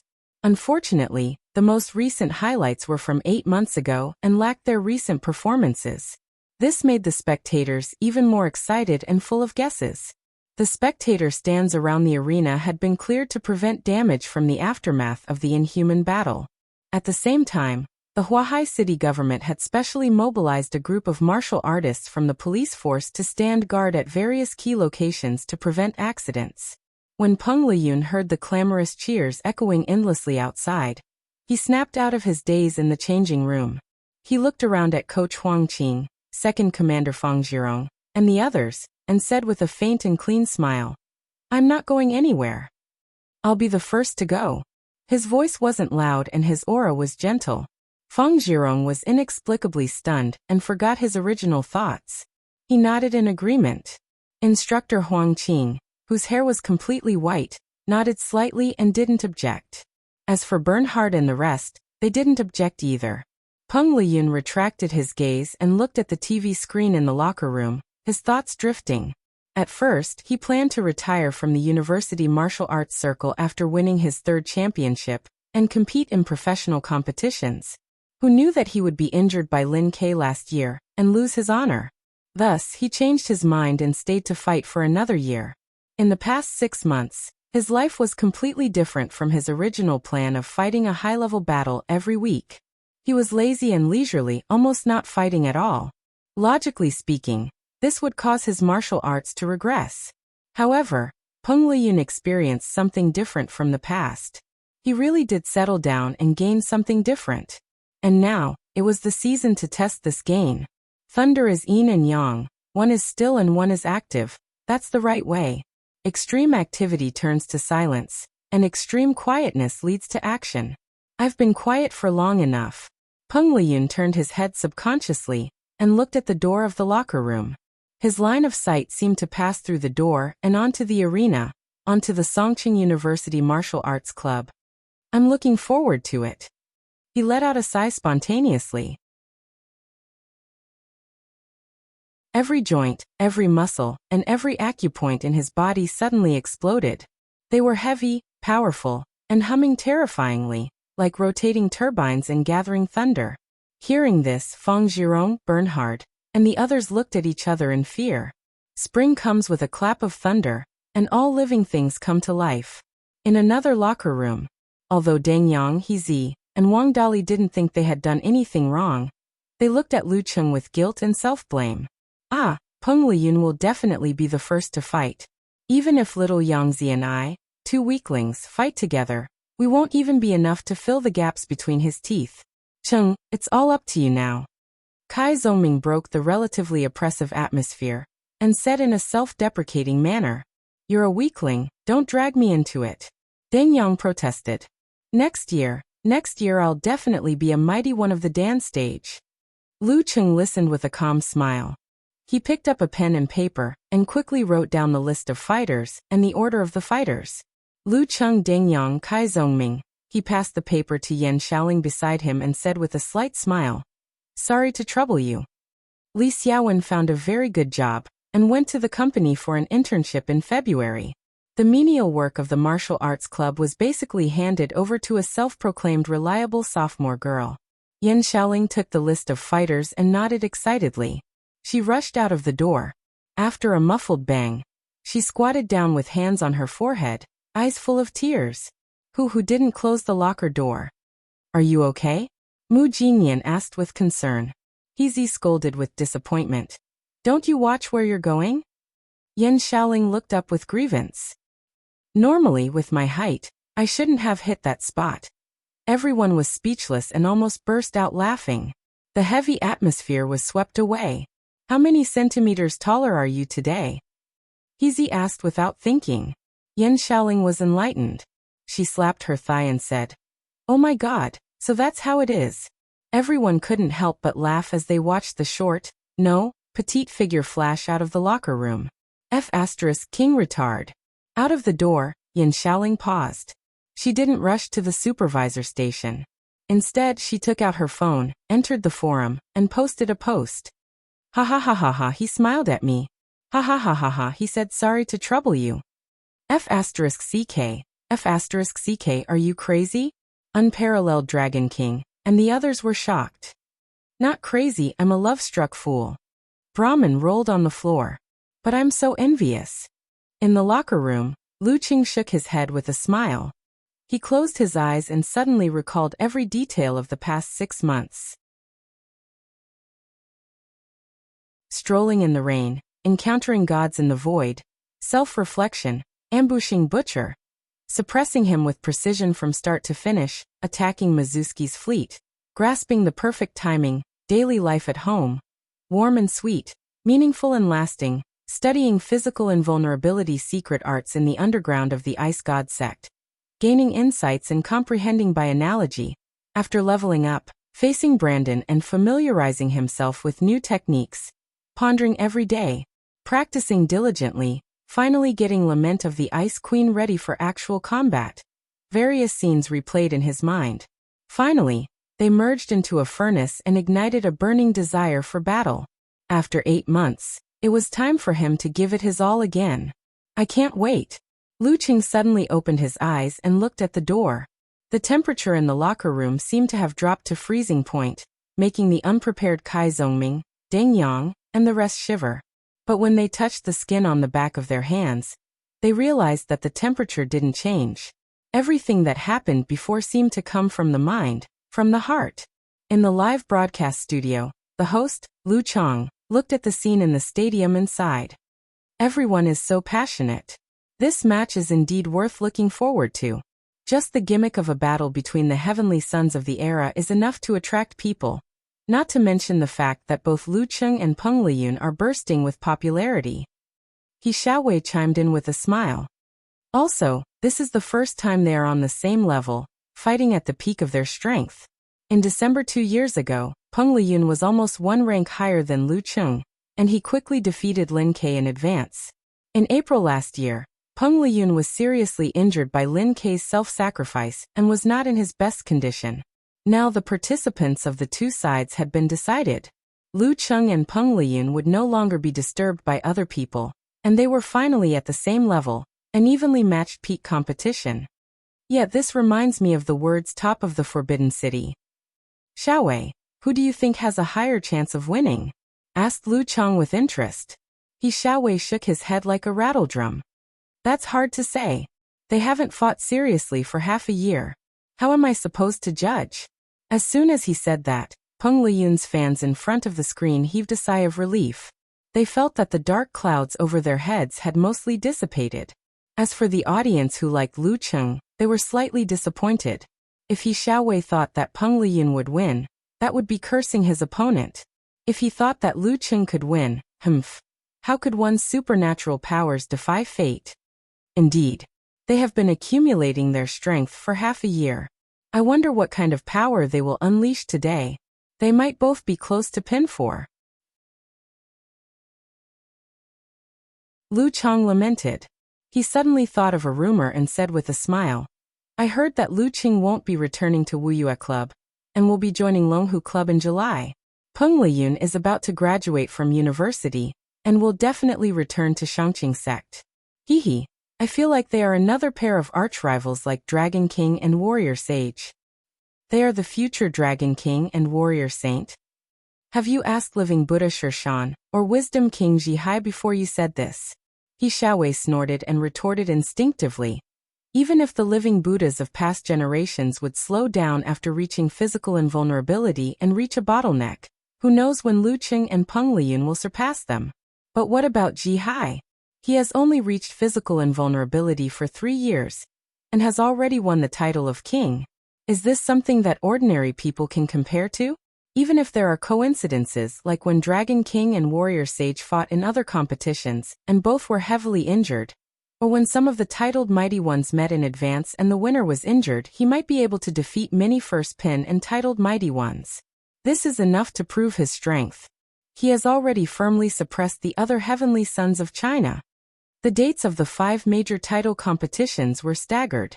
The finals of the Battle of the Kings were usually held at the end of March or the beginning of April. Daxing Temple's Jihai won the challenge more than 20 days ago and became the new king of the year. He was honored as Wisdom King. That's true, but Jihai is 4 years older than Peng Liyun and 5 years older than Lu Qing.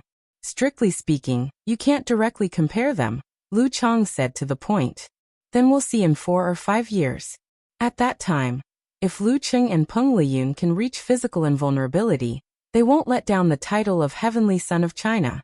As for the titles, He Xiaowei laughed. The host, Lu Chong, was afraid of causing a dispute and didn't want to delve into this topic. He quickly said with a professional smile, "All right, the pre-match commentary has come to an end. Let's cut to the off-site interview and hear what the audience has to say." The scene changed to the last line of people queuing to enter the stadium. The reporter handed the microphone to a pretty girl with straight shoulder-length hair. "Hello, may I know which side you support?" "Shanbei, Peng Liyun," the girl answered without hesitation. "Why?" the reporter asked. The pretty girl with the aura of a student smiled and said, "I prefer Peng Liyun's personality. He's more handsome." The girl who boldly voiced her opinion blushed. She curled her lips and turned her head to the other side. "What about you?" The reporter saw a girl with a sweet smile nearby. She was eager to give it a try. "I like Lu Qing. He's more manly," the girl shouted after pondering for a long time. After the interview, the director looked at the time and cut the scene back to the stadium. The host, Lu Chong, announced excitedly, "Everyone, the competition is about to begin." At this moment, Lu Qing, who was sitting in the away team seat, received a message from Yenjika. It was a photo of their fingers intertwined and their rings reflecting off each other. "I'm with you." Clenching fist expression, the girl said. 2 against 1 doesn't seem fair. Snickering expression. Lu Qing replied and locked the screen. He passed his phone to Kai Zhongming for safekeeping and stood up slowly to look at the arena. On the other side, Peng Liyun took off the white towel draped over his body and stood up slowly.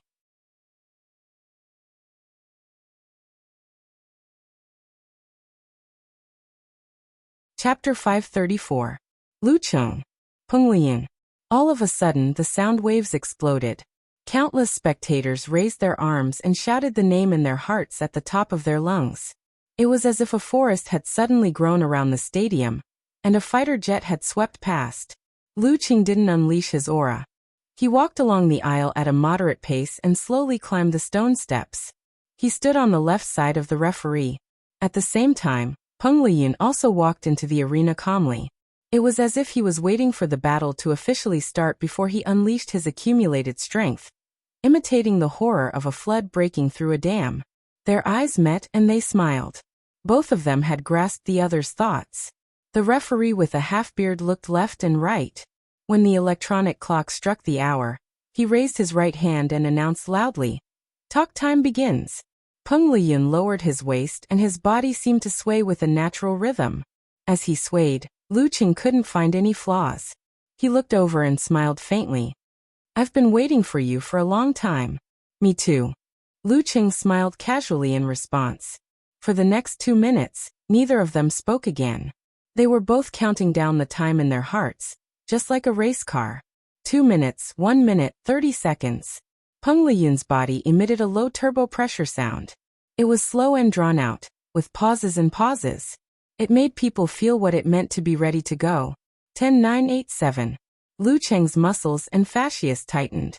The exchange of hot and cold in his body seemed to be brewing into a terrifying eye of a storm. 3, 2, 1. Begin. As the referee swung his right hand down, Peng Liyun's waist sank and reversed in an instant. The sound of turbine compression exploded in unison. His entire body pounced out like a bolt of lightning. His steps made the arena shake rapidly, and the muffled sound of his steps rolled in the hearts of everyone, like the first thunderclap of the arrival of spring. His shadow was still there, and the shaking hadn't stopped. However, he had already crossed more than 20 meters and appeared in front of Lu Cheng in a flash. Lu Cheng's back turned sharply and his muscles swelled. He completed the turn in an instant and circled to the side. He broke through the air barrier, stirring up a strong wind as he smacked his opponent in the face. Bang! The wave, that was strong enough to send a grown man flying, came at him. Peng Liyun pulled his left arm and raised his palm to block his face. At the same time, the silver light in his eyes fell, and his muscles flashed. His right shoulder shook violently, and his arm swelled up as he swung it to the side in a condescending manner. Lu Cheng straightened his back, clenched his right fist, and blocked the attack. Then he would follow up with a crushing punch with his left hand and a low knee kick to gain the upper hand. However, in the reflection of his ice mirror, Peng Liyun's muscles and fascia were completely different from when he was exerting force. It was similar to the situation when he was performing the simplified version of the fighting formula. There was a problem. Lu Cheng's heart skipped a beat. The two large muscles on his back suddenly bulged and pulled his right arm up. He clenched his fist and punched out. It was as if he was blocking, and guiding. Bang! As soon as the two of them made contact, Lu Cheng could feel his opponent's extraordinary strength. If he took it head-on, his arm would definitely be knocked away, and he would be knocked backwards. His clenched fist suddenly stretched out, and his palm moved diagonally from the bottom to the top. He skillfully diverted Peng Liyun's attack, and although it seemed as if it was as light as the wind, it was actually a very dangerous parry. Peng Liyun took advantage of the momentum to turn his body. He raised his left arm again, and in the flash of an electric arc, it swelled and hammered downwards. The basic martial arts of the Thunder Sect, lightning and fire stance, could stimulate the tailbone and cause an outburst. At the high-ranked Dan stage, there would be a corresponding advanced version of the secret art. After Peng Liyun comprehended Heaven's golden flame, he simplified many of the steps and used pure electric shock to injure the body with extremely strong control. He obtained a technique that weakened the effect but allowed him to use it faster. Bang! Bang! Bang!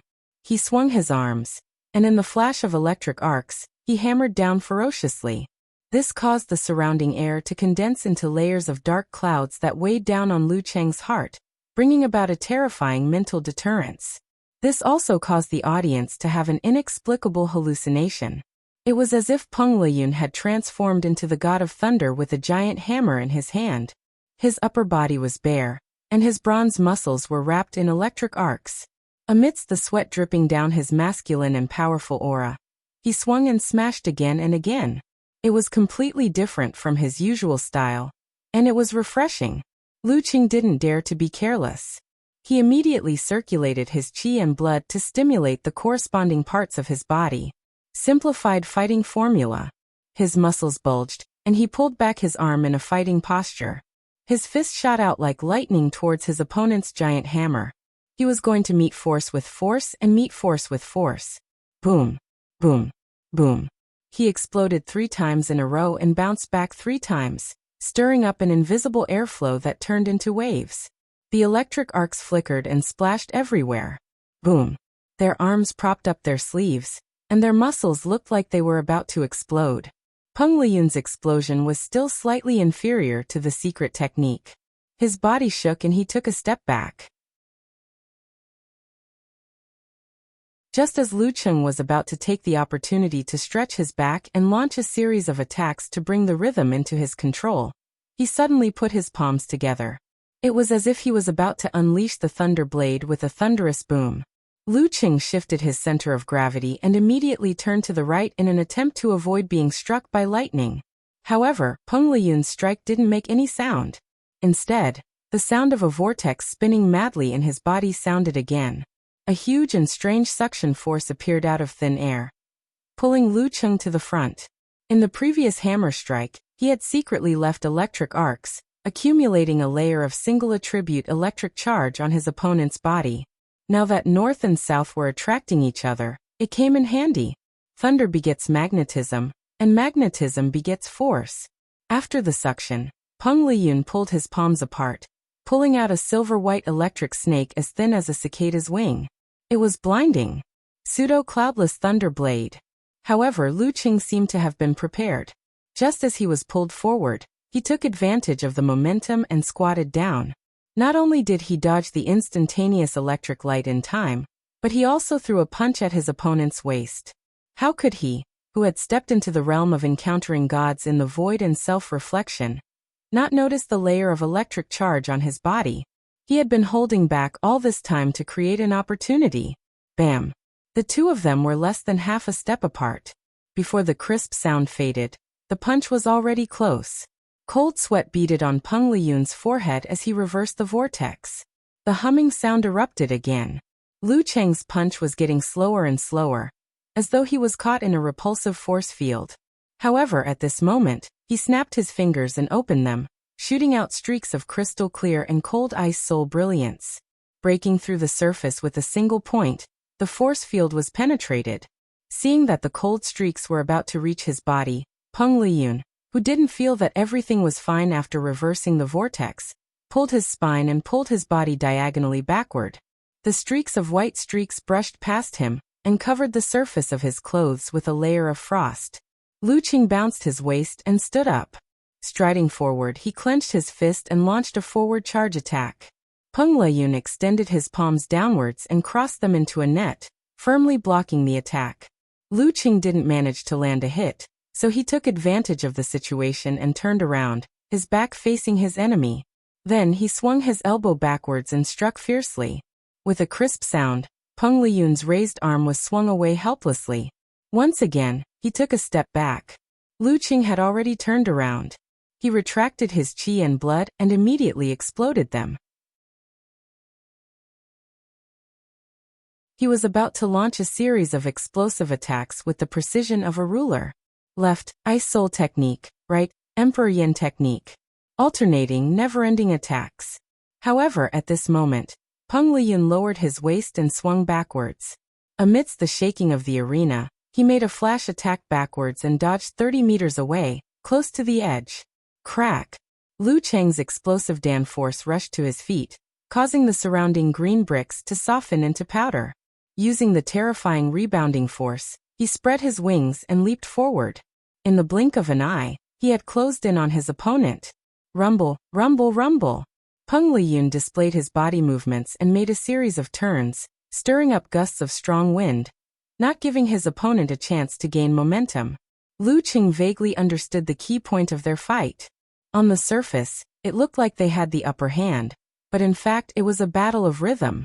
The one who could interrupt and destroy the other's momentum and control the changes of speed would have the upper hand, and a chance to accumulate victories. Unconsciously, he had a new understanding of the battle of high-ranked Dan stage fighters. After several turns, he still couldn't get rid of his opponent. However, Peng Liyun took the opportunity to complete the outline of the Green Jade Talisman book in his mind. He condensed a thunder snake in his palm, and released a powerful bolt of lightning that turned from green to purple. Simplified physical invulnerability move Thunder Seal revealed.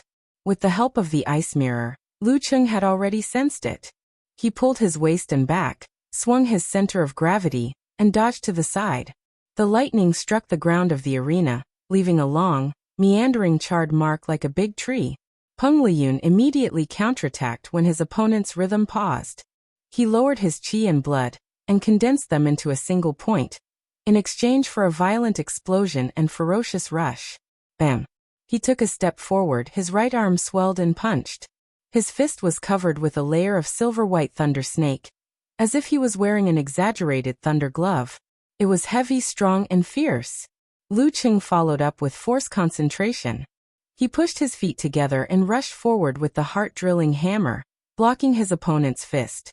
Boom! The explosion broke up the electric arc, and the impact caused a shock. The two fighters were evenly matched. One was slightly paralyzed, while the other's qi and blood were slightly disturbed. Bam! Bam! Bam! Peng Liyun kept punching with his fists. When they were evenly matched, he suddenly turned his body and pulled back his leg, creating another bolt of lightning. Boom! Boom! Boom! His whip leg followed by a knee strike followed by an arm flick followed by a reverse swing, and a reverse swing followed by a hammering with the other hand. The series of attacks flowed smoothly. Every strike burst out with Dan force, spewing out thunder snake, illuminating the arena. In the eyes of the audience, Peng Liyun was like the thunder god swinging his hammer in the beginning. Now he had turned into a bolt of lightning, striking again and again, blurring the audience's vision. The Nine Tribulations chain was shockingly powerful. Lu Cheng's spirit was shaken and shook. Fortunately, the ice mirror had been formed. His consciousness was in midair, so he barely resisted and didn't slow down. Relying on a clear understanding of his surroundings and his opponent, he kept bursting out Dan Qi, punching and kicking. Sometimes he used Ice Spirit, sometimes he used Emperor Yan, and fought fiercely with Peng Liyun. Every time they collided, it was like a bomb being detonated, shaking the ground, creating craters, and filling the air with smoke and dust. The paralysis was accumulating, and the shock was heavy. Although both of them used force concentration to dissipate most of the effects, it was inevitable that there would still be problems. Peng Liyun's Nine Tribulations chain was based on the Nine Heavens fusion, a unique physical invulnerability skill. The chain was tight, and the force was continuous. Even if Lu Cheng used 24 blizzard strikes, he was gradually at a disadvantage. Boom! Just as they finished another fist collision, Peng Liyun suddenly pulled his fascia, flicked his joints, and made a rapid attack with overlapping afterimages. Machine God Fist. He took the initiative to control the speed of the change in rhythm. But just as he made the adjustment, Lu Cheng swayed his center of gravity backward, pulled his waist, and swung away under the pressure of the fist wind. Not too early, not too late, just right. His punch missed, and his pursuit slowed down. Peng Liyun looked at Lu Cheng, who had steadied himself on the ground, and understood that he knew the importance of rhythm. Being in his own rhythm would make the enemy passive. Every move would be restrained, and the more he fought, the more difficult it would be. Up until now, the two of them had been fighting back and forth, and it was a tie again. At this time, the audience came back to their senses and burst into cheers. Just now, Lu Cheng and Peng Liyun were attacking and defending each other, and the whole process was so intense that they almost couldn't breathe. How exciting! Two murderous weapons in human form, evenly matched. I'm afraid they are close to the level of professional fourth pin? In the live broadcast room, the host Lu Cheng blurted out. He Xiaowei nodded in a daze. Yes, but they probably won't participate in the ranking event. When they reach physical invulnerability, they can directly get third pin. Peng Liyun rarely participated in the ranking event, and Lu Cheng had only been there once. Relying on their own rapid progress, they easily got the certificate based on the hard standard of the state. Good. Peng Liyun thought to himself, and the fighting spirit in his eyes grew stronger. With a flash attack, he closed in on his opponent and made another strong attack. Good move. Lu Cheng was in high spirits and he didn't dodge. Instead, he returned his qi and blood, balanced into a dan, and spurted out his force. Then he pushed his feet inward, shook his right arm, and turned it into a steel whip, and swung it down diagonally. Bam! There was a loud explosion, and the ground was in a mess. The two of them swayed and then closed in again, either bombarding each other with blast punches or vibrating Zen hammers. Boom! Boom! Boom! The two of them fought until sand and pebbles flew everywhere. The deafening sound was completely displayed. They had learned their lesson from before, and didn't reveal any flaws. They were evenly matched. At most, One of them would occasionally gain the upper hand, but it would be gone in the blink of an eye. The intense battle made the audience exclaim in satisfaction, and their blood couldn't help but boil. They raised their hands and shouted loudly, both to cheer and to vent. 7 or 8 minutes passed. Even though Lu Cheng and Peng Liyun were at the inhuman level, they couldn't help but show signs of declining in various aspects, especially Peng Liyun, who was both mentally and physically affected. He was already showing signs of fatigue. Lu Cheng was replenished by the Jindan, so his physical condition was pretty good, except for his mental state. It's time. With a thought, he controlled his qi and blood, stimulated his body, and used the simplified wholeness formula in exchange for a clear mind. Bam! He stretched his back, stepped forward, and attacked. His right fist was surrounded by red and white flames, and he punched straight ahead. His momentum was so strong that it overpowered his opponent in an instant. Peng Liyun's mind was slightly shaken. He lowered his arm and punched downwards, hitting the surface of Lu Cheng's fist. Bam! Amidst the loud noise, Peng Liyun's eyes flashed with surprise. His forearm bounced back involuntarily, almost hitting his chest. His body couldn't help but sway. Bam! Bam! Bam! There was no joy in Lu Cheng's eyes. He spread out his arms with indifference, and combined with the explosion of the dance stage, he attacked with precision. One punch was crystal cold, and the other was heavy and scorching hot. He forced Peng Liyun into a defensive position, struggling to hold on. With the rhythm under his control, Lu Cheng suddenly paused in the midst of his consecutive attacks, allowing the flames, force, and mental state of the Dan balance to compress inwards, away from the cold and away from the darkness. His eyes turned dark in an instant, deep and indescribable, like a night without stars or moon. Bam! Lu Cheng's blood returned to him, and he came back to life. He stepped forward with his left foot, swung his right arm, and punched Peng Liyun like a violent snowstorm. Self-created unique skill. Lament of the Ice Queen. Instead of being surprised, Peng Liyun was overjoyed. At the moment his opponent changed his rhythm, he reversed the yin and yang in his body, creating a vortex that devoured each other. According to reliable information, Muko Yamashita had mastered the swordsman formula and had used it on his companions a few times. Therefore, there was enough reason to suspect that Lu Cheng, who had close ties with the military, had obtained the wholeness formula. I've been waiting for a long time, just for this moment. Although he wasn't sure what had happened to allow him to use the 9 words formula so quickly without the need for hand seals or secret sounds, it was a once-in-a-lifetime opportunity. With a bam, Peng Liyun crossed his palms and pushed them out, facing Lu Cheng's hammer attack. The surrounding light dimmed in a frightening manner. Poof! A muffled sound like a dud was heard. Peng Liyun's palm that was holding Lu Cheng's fist glowed with a layer of ice. The freezing spread rapidly, sealing him in ice in an instant, as though he had been placed in a transparent coffin. Lu Cheng felt his mental and physical strength leaking out rapidly into the depths of Peng Liyun's palm, as though he had encountered the star-sucking great skill. It was the same unique skill that he had created himself, reverse vortex. Thump, thump, thump. Lu Cheng withdrew his hand abruptly and took 3 steps back. His legs were weak and he looked exhausted. A lose-lose situation, said the guest commentator He Xiaowei in amusement. Before he could finish his sentence, he saw Lu Cheng energize and regain his vigor. Then with a sliding step, he closed in on his opponent who had yet to break free from the ice seal. The second strike of the simplified wholeness formula. Did he take his medicine? He Xiaowei was shocked. How many lives does this guy have? Up, down, left, right, back and back? And he's still a hero? It was just a simplified version, so the effect wasn't as good. Lu Cheng wasn't at his peak, but his punches and kicks weren't slow at all. He swung his left arm, straightened it into a spear, and aimed it at Peng Liyun's throat. Peng Liyun was frozen, so his body's reaction was slow. He shouldn't be able to parry in time. At that moment, an electric light flashed and landed on Peng Liyun's elbow. The shock caused his forearm to swing out violently, blocking Lu Cheng's fist with a bang. Following that, Peng Liyun kept shooting out silvery white electric current to stimulate the corresponding parts of his body. This allowed his sluggish and stiffened muscles to move correctly, blocking Lu Cheng's attacks one after another. How can this work? Lu Cheng was stunned. He was almost counterattacked by his opponent. How can this work?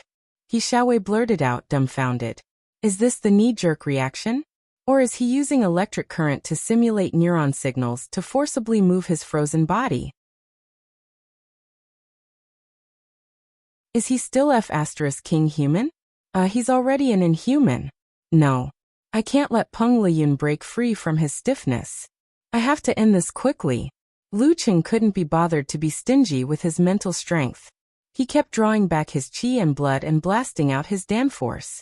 One punch was covered in frost to replenish the effects of the cold, while the other was surrounded by red, detonating externally to create vibrations. Peng Liyun forced himself to perform force concentration. The feeling of being frozen and stiffened lessened each time. Although his internal injuries were worsening, he didn't show any signs of losing. Lu Cheng stepped forward, stirring up strong winds. Seizing the opportunity when his opponent's movements were affected, he switched to 8 different positions and struck 8 ice spirit force. Peng Liyun was on the verge of collapsing. At that moment, Lu Cheng used snow cover followed by cold devour. Nimble as a fox, he flashed behind Peng Liyun. Taking advantage of Peng Liyun's missed attack, he was going to win. At the critical moment, the turbine in Peng Liyun's body spun again, releasing a strong repulsive force. Lu Cheng's heart was as cold as ice. Unmoved, he channeled his qi and blood to stimulate his body, and used the simplified fighting formula again. Bam! He retracted his arm and swung it out with his bulging muscles, breaking through the air barrier and breaking through the force field. Then, he swung his arms and struck continuously with zen, not giving his opponent a chance to catch his breath. Bam bam bam. Peng Liyun's qi and blood churned, and his muscles twitched. Affected by the electric current, his limbs became sluggish. Exhausted, Lu Cheng paused for a moment and used the simplified wholeness formula one last time. Invigorated, he took a step forward and struck with a zen punch with his left fist. Peng Liyun was wobbling, his internal organs on the verge of rupturing. Bam! Lu Cheng didn't hold back.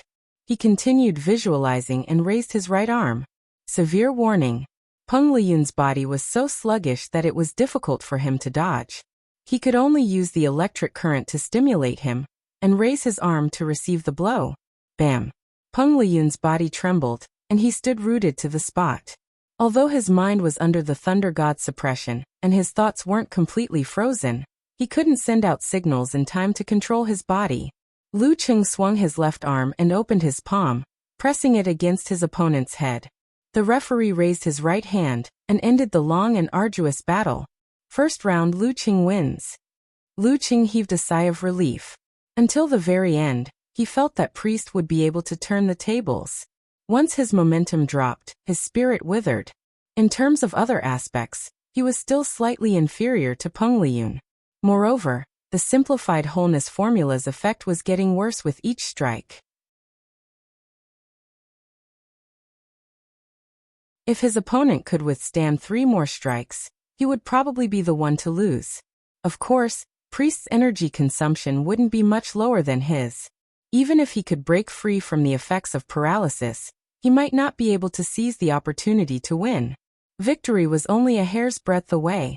Peng Liyun recovered, stared at Lu Cheng, and blurted out, "Encountering gods in the void?" "Yeah." Lu Cheng nodded calmly. "Impressive," Peng Liyun praised. With great difficulty he turned and left. He shook his head and smiled as he walked. He didn't feel dejected, only the urge to try again. The surrounding audience came to their senses and applauded enthusiastically.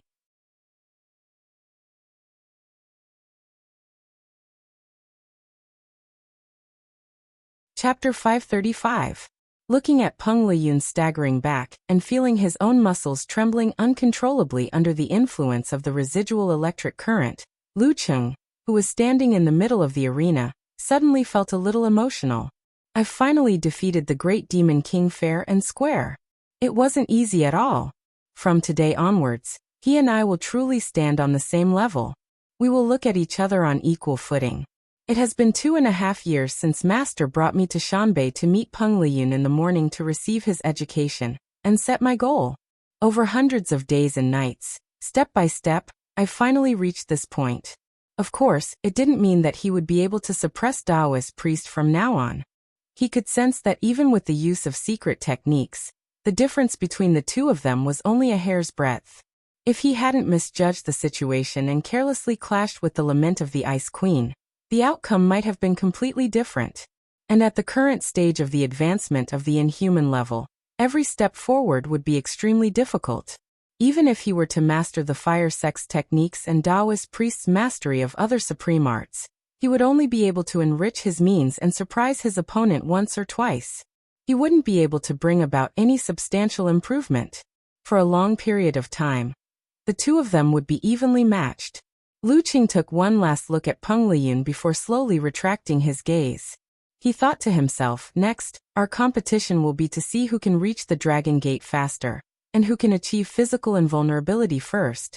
On the spectator stand, and Chaoyang, who had specially bought a ticket, uncrossed his hands and leaned back. He sighed and muttered to himself, "Hey, priest didn't go all out but lost the match." It wasn't that Peng Liyun had never failed in the past. However, he would either lose to the mighty ones or lose because he wanted to see his opponent's secret technique. It was rare for him to go all out and still lose to his opponent. This was even more so when it came to a battle of the same level. In the changing room of Capital Academy, Runli watched the entire live broadcast. She wasn't worried that it would affect the second semi-final match that was about to begin. At this time, her doll-like beautiful face had a bit more disappointment and also a bit more relief. He was disappointed because Lu Qing had finally caught up with him. His worries had become a reality. He was relieved because it was proven that Taoist priests could also fail. There were also times when they were powerless. They weren't invincible demons. The little shadow in his heart was swept away. "I can defeat you too." She rubbed the sheathed long sword on her lap. It was warm to the touch, and the brass was as good as new. Lu Qing, Lu Qing. Peng Liyun, Peng Liyun. Amidst the cheers and cheers of the audience, Lu Chang, the host in the live broadcast room, sighed. "What a wonderful match. Lu Qing is so strong. The era of the big devil is over." Indeed. Even though the gap between their performances isn't big, and Peng Liyun might be able to win the next match, the invincible Demon King has indeed passed away. The guest commentator, He Xiaowei, sighed and agreed. From now on, the elites won't be lonely anymore. Experts aren't lonely. Well said. They don't have to worry about not having an opponent of the same level. They can train and improve each other. They can be like friends and enemies, surpassing the past. Lu Chang praised. He then added, "The enemy I'm talking about is a competitor. Fans nowadays are very scary. They would accuse you of anything you don't agree with. You have to be very careful with your words." Yes, such a battle is rare in the inhuman professional competition. Everyone can always reminisce about it. When the time comes, Lu Chang and I will come up with a detailed commentary version. It won't be like just now, where you can't catch up with the rhythm after a slight pause. Haha, if everyone wants to watch the replay now, our White Jade Hall video supports online replays and slow acting. He Xiaowei helped his partner to advertise. Lu Chang nodded his head slightly in satisfaction. He then sighed. It's a pity that Lu Qing is going to enter the professional competition as an intern in his 4th year. Otherwise, he would be an unshakable super demon king in the next university martial arts competition. What's the point of bullying a primary school student? Without Peng Liyun, Run Li, and opponents of similar strength, what's the point of bullying noobs? It's a waste of time, a waste of life. He Xiaowei said with a smile. Lu Chang thought for a while and answered seriously, "Personally, I have to admit that bullying noobs is really interesting." As he spoke, he laughed. He Xiaowei couldn't help but laugh as well. Alright, the second round is about to begin. Let's see how much strength Lu Qing has left, and whether he can still create a miracle. After a few seconds, Lu Chang's face turned serious. I don't think Lu Qing can do anything after defeating Peng Liyun. He Xiaowei was never stingy with his views. Shut up. Every single one of Shanbei's supporters and Peng Liyun's fans shouted the same word in their hearts. Early in the morning in America, the sky was slightly bright. Yin Zhika was leaning against a pillow with a computer in front of her, a tablet in her left hand, and a phone in her right hand. She continued to watch the live broadcast and replayed the previous battle over and over again. She kept scrolling through the forums and Weibo with praises. When the referee announced the result, Yin Xiaoling jumped up from the seats of the Songqing University Martial Arts Club. She waved her arms excitedly and mumbled incomprehensible words. If He hadn't held her back, she really didn't know what she would have done. Another diehard Lu Qing fan, Deng Yang, also waved his fists wildly and bumped fists with Kai Zongming, Wang Dali, and the others over and over again. The others were a little speechless. Damn retards. Little Ming cursed under his breath as he looked left and right with the corner of his mouth raised. Chung is really King awesome. Immersed in joy, they forgot that the match was not over yet. They only calmed down when the freckled and handsome Fang Zhirong stepped onto the stone steps. Half expectantly and half indifferently, they waited for the referee to wave his arm. In the arena, looking at the slightly gloomy and arrogant enemy opposite him, Lu Qing didn't take a break. He concentrated his qi and blood, afraid that he would waste what little energy he had left. Although this would cause his body to be continuously numbed and stimulated by the electric current, when the battle officially started, he could neutralize an attack during the match. Looking at Lu Cheng's slightly twitching body, Fang Zhirong didn't dare to be negligent. He got into a stance and concentrated. Lu Cheng was indeed close to his limit, and was severely affected by the electric shock. However, a starving camel is still bigger than a horse. A struggling beast is equally ferocious. The referee didn't wait. He raised his right hand and swiftly swung it down. Begin. Fang Zhirong bent his back and darted to the side in a strange posture. He was like a slithering venomous snake, like a wild wolf sneaking up on its prey. His body seemed to darken, as though he was leaving a black shadow behind him. He wanted to circle around his enemy and wait for a chance to deliver a fatal blow. Lu Qing took a deep breath and endured the numbness and soreness in his muscles. Using his powerful control of self-reflection as the pivot, he pounced forward with a bang. He instantly went from a standstill to high speed. When he turned, he brushed against the void, breaking through the air barrier and stirring up strong winds. He wanted to take the initiative to pursue his enemy. Bam! Bam! Bam! The strong winds continued and lightning intertwined. Lu Qing kept changing directions as though a deity was casting a spell. He closed the distance between him and Fang Zhirong amidst his shouts. However, his opponent's movements were strange and slippery. It was hard to lock onto him in a hurry. At this moment, Lu Qing focused and outlined the ancient character. His qi and blood followed suit and stimulated a certain part of his body. His eyes suddenly turned sharp and cold. A murderous aura shot out and enveloped his enemy. Fang Zhirong's mind wavered. It was as though he had come to a blood-soaked battlefield and was facing a general on horseback with a butcher's knife. He was trembling from the inside out and his body froze. It was this pause that allowed Lu Qing to close in. He gathered his qi and blood and dispelled part of the numbness. Wearing a glittering and frosty glove on his left fist, he swung it sideways. The effect of the simplified army formula wasn't strong. Fang Zhirong woke up after a short pause. Seeing that he couldn't avoid the ice spirit heavy punch, he could only explode his Dan force, swell his arms, and punch forward to block. Bam! Fang Zhirong's body swayed. In terms of strength, he was on par with Lu Qing. However, his qi and blood were frozen, causing his muscles to stiffen and his movements to slow down. Bam! Lu Qing did another force concentration. His other fist, surrounded by crimson flames, shot out like a cannonball. Bam bam bam! He did a series of bursts, alternating between using Ice Spirit to slow down his opponent, and Emperor Yin to hurt him. His movements were smooth, each move heavy and precise. Bam bam bam! Fang Zhirong struggled to hold on, and barely managed to defend himself. He wanted to use a killing move to get out of the predicament or dodge and regroup, but he could not find a single chance. His opponent's control of the rhythm and the connection between the moves were as if it had been measured with a ruler. There was no flaw.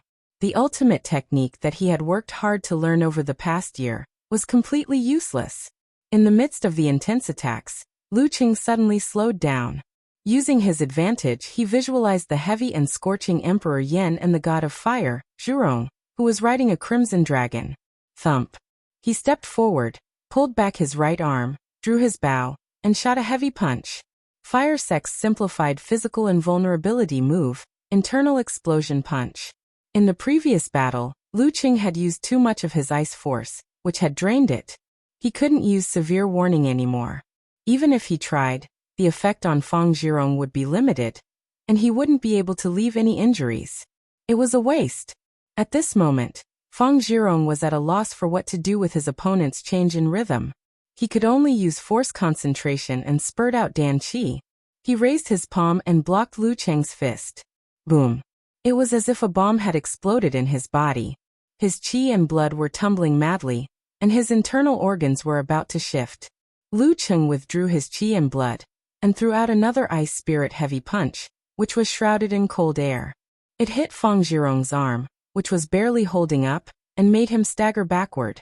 Fang Zhirong's muscles stiffened, and he hurriedly held his Dan and struggled to defend himself. Another visualization and another internal explosion. Expressionless, Lu Qing took a step forward, raised his right fist, and smashed it down heavily on his opponent's raised arms. Boom. Fang Zhirong's eyes, nostrils, ears, and mouth were all red. His qi and blood were tumbling so much that it was difficult for him to circulate them. His internal organs were severely injured. Lu Cheng withdrew his force and tried to throw another ice spirit punch. However, his head was suddenly dizzy. His spirit had reached its limit. Before he could use force concentration, his condensed qi and blood dispersed. Fang Zhirong was stunned at first. Then he seized the opportunity to suppress his injuries. He stretched his back and swung backward, covering more than 10 meters in one leap. That wasn't the end.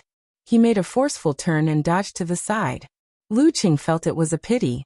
He tried to catch up with him and try again with a normal attack. However, as soon as he took a step, he felt the world spinning around him. He almost fell and could only stand there helplessly. When he made his move, Fang Zhirong was like a bird startled by the twang of a bow. He swung his center of gravity and hurriedly retreated, as if he was scared out of his wits. Lu Qing couldn't help but break into a smile. Once he started laughing, he couldn't stop. It was because of Fang Zhirong's overreaction and the satisfaction of defeating Peng Liyun. Haha. Lu Qing shook his head. He didn't care about Fang Zhirong or the referee anymore. He turned around, walked up the stone steps with a smile, and left the arena in a carefree manner. P.S. Looking for monthly votes and recommendation votes, that you're tuning in to the Li Mei's Wuxia Whispers YouTube channel.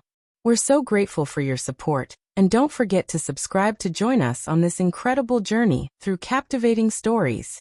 Your generosity through donations truly makes a world of difference, as it's the primary source of revenue that allows me to expand and enhance this channel for you. Thank you from the bottom of my heart for being a part of this adventure.